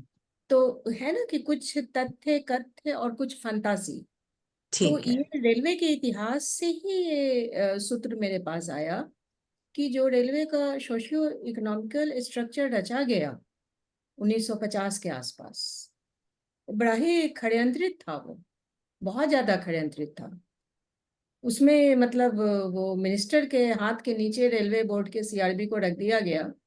बहुत ही अजीब सी बात है, मतलब मैं कहूंगी कि आप लोग भी पढ़ें उसको, नहीं, बहुत बहुत, नॉलेज बढ़ता है जी। नहीं, बहुत। और मैं एक बात ये सब श्रोतागणों को, सबको, अपने लिए भी कहना चाहूंगी कि चाहे आप विज्ञान की छात्रा रही, लेकिन बचपन से आप साहित्य की पुस्तकें, चाहे उपन्यास, चाहे कविताएं, चाहे अपने गद्य पद पढ़े, तो उससे आपको कितना एक अलग मार्ग मिला हुआ है, जिसको, जो कि आपके ज्ञान को बढ़ाता रहा और आप उसका प्रयोग कर रही हैं। ये हम सबके लिए एक संदेश है। तो अब हम समझते हैं कि आपके लिए आपके उपन्यास का केंद्र बिंदु जो रहा, हम सब पाठकों के लिए अलग रहा।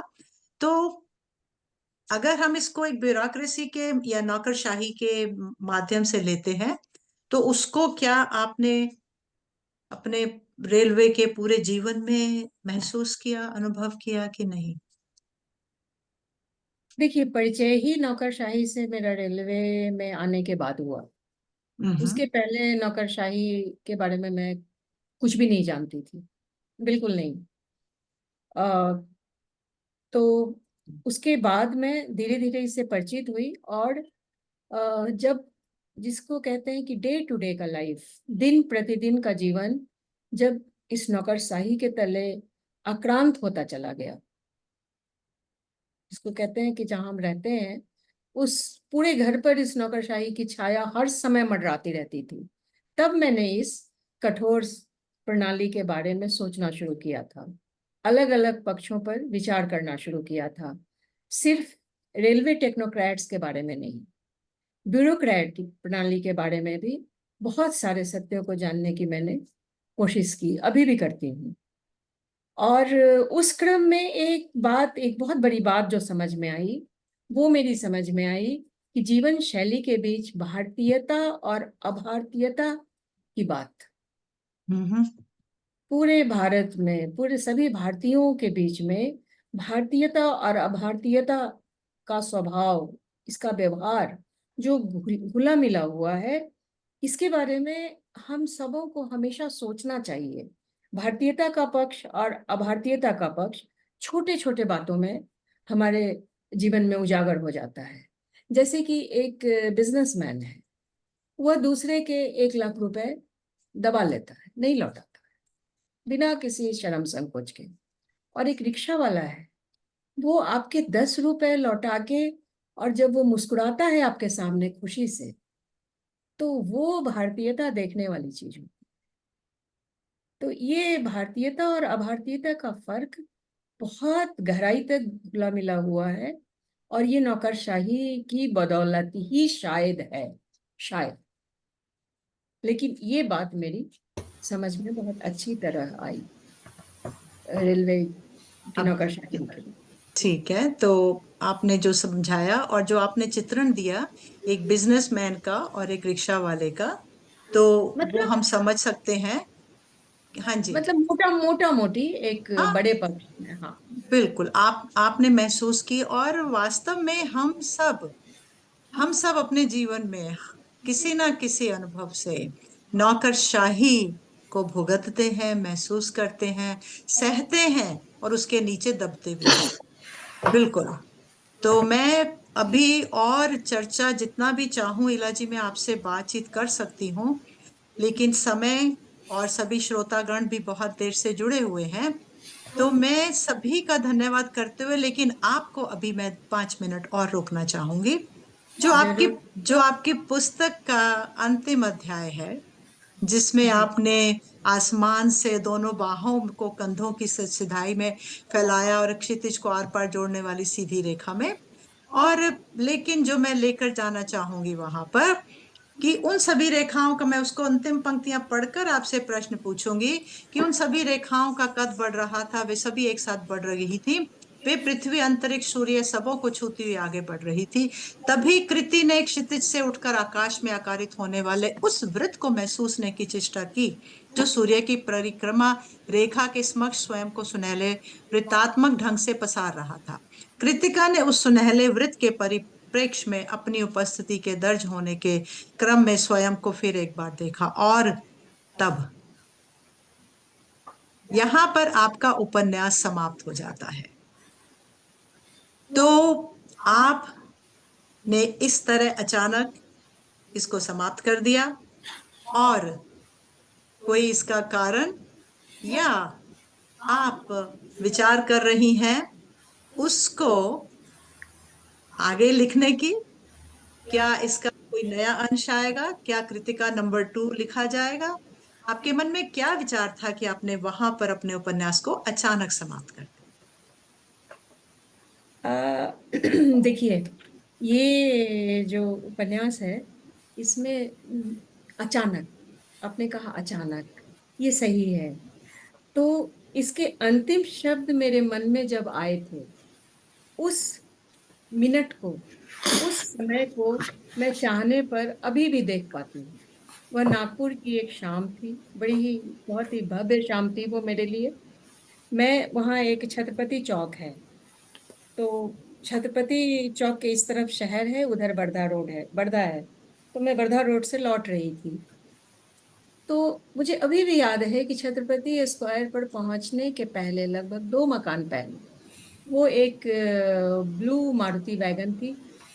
उसके पीछे मैं बैठी हुई थी, अपनी बाईं बांह को सीट में फैला के आराम से चुपचाप बैठी थी। और उस पूरे सप्ताह, बल्कि लगभग 10 दिनों से मेरे मन में लगातार घूम रहा था कि ये उपन्यास पूरा हो चुका था, इसका अंत मैं कहाँ करूं, क्या काटूं, क्या रखूं, कहाँ इसको छोड़ूं मैं।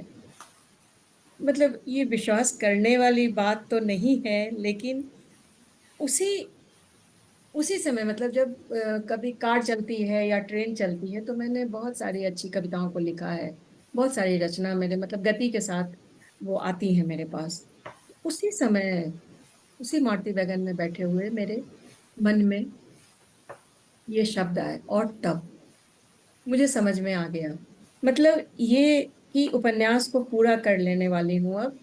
इसे अलौकिक तो नहीं कहूंगी, लेकिन हुआ कुछ ऐसा ही था कि एक संकेत की तरह ये दोनों शब्द मेरे करीब आए थे। और तब बाद में जब मैंने अपने ही उपन्यास को फिर से टटोला, ये जिन लोगों ने समीक्षा की उन लोगों ने इस पर बहुत उंगली उठाई, तो मैंने फिर से इसको बार बार देखा, तो मुझे लगा कि यह एक संकेत की तरह है कि शायद इसके बाद फिर एक उपन्यास मुझे कभी लिखना है। और मुझे कहना चाहिए कि अभी लगभग 8 महीने पहले एक और उपन्यास मैंने पूरा किया है। अब वो इसका अगला भाग है या नहीं, ये तो मैं नहीं कहूंगी, लेकिन उपन्यास मेरा एक और पूरा हो गया है, और वो एक तरह से वेदांतिक उपन्यास है। उसका एक छपा भी है अंश, अश्विता एक नाम। क्या वो बात। छपा हुआ अंश मैं बाद में आपको भेजूंगी। और इस उपन्यास के बारे में बार बार ये बात होती है कि बड़ी कठिन शब्दावली है, बहुत सारे शब्द हैं। तो मैंने जानबूझ के इसमें कोई शब्द नहीं डाला है, लेकिन ये अपने प्रवाह में ये शब्द आए हैं, ये बिंब आए हैं। फिर भी मैं कई बार सोचती हूँ कि वाकई कृतिका में कठिन शब्द हैं क्या, उलझे हुए भावों की उपस्थिति है क्या इसमें। खैर, पुस्तक तो अपने पाठकों को खोज निकालती है, यह भी सच है। लेकिन इस विषय में मैं ये भी सोचती हूँ कि कभी कोई उत्साही पाठक अगर इसे रीडाइट करने की सोचे और उलझे हुए रेशों को सुलझाकर इसे फिर से समझा समझा कर लिखना चाहे तो मैं तो तुरंत अनुमति दे दूंगी और हाँ कह दूंगी। पहले पहले तो आपको बहुत बहुत बधाई। और जो आपने ये शब्दावली की बात की है, ये प्रश्न मेरे मन में भी था, लेकिन हम सोच सकते हैं कि इसका पाठक कौन होगा। वो खुद निर्णय करेगा कि मुझे ये पढ़ना है। और जैसे प्रोफेसर हर्ष बालाजी कॉलेज में इसका प्रयोग कर सकती हैं, कॉलेज के विद्यार्थियों को तो इतनी शब्दावली का प्रयोग करना ही चाहिए। तो मैं इस कार्यक्रम को समापन की ओर ले जाते हुए, इला जी, आप कुछ दो शब्द कहना चाहेंगी, फिर हम इस कार्यक्रम को आज समाप्त करना चाहेंगे।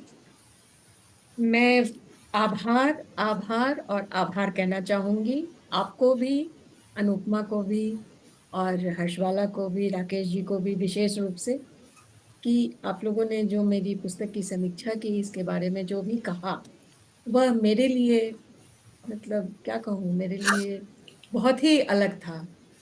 मैं अब फिर से आप लोगों की नज़र से उस किताब को देखूंगी और शायद मैं फिर से उसे एक बार पढ़ूंगी। किताब मेरे पास ही है, इसको मैं फिर से एक बार पढ़ने वाली हूँ। तो मुझे बहुत अच्छा लगा आप लोगों ने इसे डूब के पढ़ा। और इस पर अगर फिर कभी भी कोई बात करनी हो तो मैं हमेशा आप लोगों के लिए हाजिर हूँ, कि अगर उलझन भरी कोई बात हो इसमें तो मैं ज़रूर बात करना चाहूँगी। और जितने जुड़े हुए लोग हैं, अस्मिता हैं, सरिता मेहता जी हैं, वेद मल्होत्रा जी हैं, राजीव गिरी हैं, शशि पादा जी हैं, सिद्धार्थ हैं, स्नेहा कुमार है, पाखी कुमार है, मैं सबों को एक बार धन्यवाद देना चाहूंगी कि आप सभी जुड़े, आप इस कार्यक्रम में आए। आप सबों का बहुत बहुत धन्यवाद, और सबसे ज्यादा धन्यवाद सुषमा जी को, उन्होंने इस कार्यक्रम को किया, और रोशन निर्मल सांस्कृतिक मंच को मैं बहुत ही आभारी हूँ। बहुत धन्यवाद। धन्यवाद इला जी। तो मैं, जैसे कि मैं अपने पति डॉक्टर वेद मल्होत्रा के सहयोग से, उनकी सहायता से ही हर कार्यक्रम कर पाती हूँ समय के लिए। तो जो कि जैसे आप सब, ये तो बिल्कुल ही साइंटिस्ट जिसको कहते हैं, पीएचडी एग्रीकल्चर साइंटिस्ट में प्लांट प्लांट ब्रीडिंग में की हुई है। तो साहित्य के साथ क्या इनका, लेकिन मैं अब आपकी प्रेरणा, आप बताऊंगी इनको कि ये नहीं है कि आप साहित्य में साहित्यिक स्टूडेंट नहीं थे तो आप पढ़ नहीं सकते थे, पढ़ सकते थे। खैर, अभी अभी तो बहुत डिफरेंट जुड़ चुके हैं, लेकिन मेरे साथ जुड़े हुए हैं। तो मैं चाहूंगी कि वो दो शब्द में, ज्यादा समय ना लेते हुए, प्लीज आप धन्यवाद कर दीजिए, फिर मैं कार्यक्रम को समापन कर सकती हूँ। डॉक्टर वेद मल्होत्रा। हीला जी, आपके उपन्यास कृतिका की समीक्षा सुनी मैंने, आपके उपन्यास की समीक्षा सुनी, विभिन्न अलग-अलग साहित्यकारों से। मुझे बहुत अच्छा लगा, और आपने नौकरशाही के बारे में लिखा है। मुझे भी नौकरशाही का थोड़ा-सा आभास है, क्योंकि मेरे पिताजी, मेरे 2 बड़े भाई, ये तीनों रेलवे में थे। अच्छा। मेरे पिताजी रेलवे में स्टेशन मास्टर की नौकरी से सेवानिवृत्त हुए थे, और मेरे बड़े भाई भी स्टेशन मास्टर की नौकरी से सेवानिवृत्त हुए थे, और दूसरे भाई सेंट्रल रेलवे में चीफ इंजीनियर की नौकरी से सेवानिवृत्त हुए थे। और मैंने उनसे नौकरशाही की कई कहानियाँ सुनी हैं।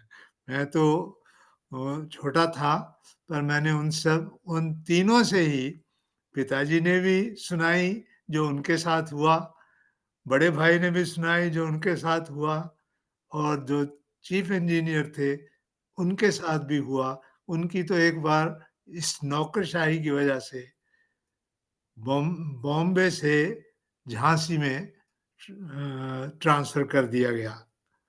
वो कुछ साल झांसी में सिर्फ नौकरशाही की वजह से रहे, पर उनके संबंध जनरल मैनेजर से अच्छे थे। उनको वापस झांसी से बॉम्बे में बुलाया गया और फिर उन्होंने कहा, सो नौकरशाही तो हर जगह पे है। बॉम्बे में बुलाया गया। हाँ, मैंने भी उसका अनुभव किया है अपनी एग्रीकल्चर यूनिवर्सिटी में भी।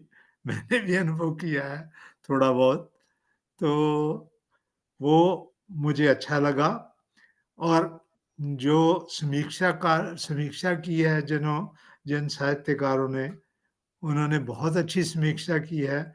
डॉक्टर अनुपमा सक्सेना जी ने कहा कि ये उपन्यास दिल के करीब है और ये स्त्री के दिल से दिमाग तक का सफर है। ये बिल्कुल उन्होंने सच्चा कहा, मुझे ऐसा ही लगा। ऐसे ही राकेश मल्होत्रा जी ने कहा कि ये स्त्री के साहस और संकल्प की कहानी है। ये मुझे भी लगा कि ये स्त्री के साहस और संकल्प की कहानी है। आपने बहुत अच्छा उपन्यास लिखा है, ऐसे मुझे लगा, क्योंकि मैंने पढ़ा नहीं है। अब मेरा भी मन करेगा कि मैं इसको पढ़ूं। शायद मौका मिला तो मैं जरूर पढ़ूंगा इसको। आपको बहुत बहुत बधाई इतना अच्छा उपन्यास लिखने की, और बाकी सब साहित्यकारों को भी बहुत बहुत उनका बहुत बहुत आभार कि उन्होंने डॉक्टर हर्ष बाला का भी धन्यवाद। डॉक्टर हर्ष बाला, राकेश मल्होत्रा जी और अनुपमा सक्सेना जी और बाकी जो श्रोतागण बैठे हैं सुन रहे हैं, शशि पादा जी और दूसरे सब, उनका भी बहुत बहुत धन्यवाद कि उन्होंने अपना समय दिया। बहुत धन्यवाद। तो आप सबका बहुत बहुत धन्यवाद मेरी तरफ से। मैं यहाँ पर आज मैं बता आपको दूं, धन्यवाद देती हूँ जी। क्योंकि मेरे पति ने अपने भाई की बात की, जो चीफ इंजीनियर, जो कि बॉम्बे वीटी स्टेशन पर चर्च गेट में हम जाते थे जब मेरी शादी हुई थी। वो इतने इतने थे मतलब बढ़िया। उन्होंने हम दोनों की शादी अटेंड करने नहीं आए थे, तब रेलवे यूनियन में स्ट्राइक हो गई थी। तो वो शादी पे नहीं आए, वो रेलवे यूनियन को संभाल रहे थे वहां पर। और दूसरी बात, 1981 ये 1978 में हमारी शादी हुई है। तो ओके। बॉम्बे में, हाँ, उन्होंने वो ट्रेन्स को रोकने, कुछ प्रॉब्लम थी, उसकी मैं डिटेल में नहीं जाऊंगी। वो इतने बढ़िया, इतने कमिटेड थे जॉब के लिए, उनको प्रेसिडेंट अवार्ड भी मिला हुआ है। ओह, बिल्कुल, उनको अपनी नौकरी के लिए प्रेसिडेंट अवार्ड। डॉक्टर, उनका नाम धर्मवीर भारती, अगर कभी आपके पति से बात हो, धर्मवीर भारती सेंट्रल लेवल में बॉम्बे में होते थे। वीर मल्होत्रा। धर्मवीर मल्होत्रा, हाँ जी। तो चलिए, इला जी, अनुपमा जी, राकेश मल्होत्रा और हमारे साथ हर्ष बाला जी, जो दिल्ली यूनिवर्सिटी से जुड़ी हैं, और आत्मा राम जी भी जुड़ गए हैं, बहुत देर से आए लेकिन हाँ, आए। अरे बहुत खुशी की बात है। जितने श्रोतागण हैं मुझे जो दिख रहे हैं, मैं सबका नाम ले लेती हूँ। देखिए, डॉक्टर सरिता मेहता हमारे साथ जुड़ी हैं ह्यूस्टन से, और पाखी कुमार जी जुड़े हैं, प्रोफेसर शकुंतला बहादुर, शशि पादा, स्मिता श्रीवास्तव, और सिद्धार्थ हर्ष बाला जी के पति, और आत्माराम शर्मा जी जुड़े हैं, राजीव गिरी और स्नेहा कुमार। आप सब जुड़े हैं। और जो श्रोतागण फेसबुक पर कुछ भी कोई कमेंट दे रहे हैं, उन सबका तहे दिल से धन्यवाद। और आप सबको फिर से नए वर्ष की शुभकामनाएं। आज नए वर्ष के पहले रविवार में आज हमने संवाद एक लेखिका के साथ उनके उपन्यास पर किया। इला कुमार जी, आपका बहुत बहुत धन्यवाद। और मैं अब इस कार्यक्रम को बंद करती हूँ। मैं पहले इसकी रिकॉर्डिंग बंद कर देती हूँ। बहुत बहुत धन्यवाद।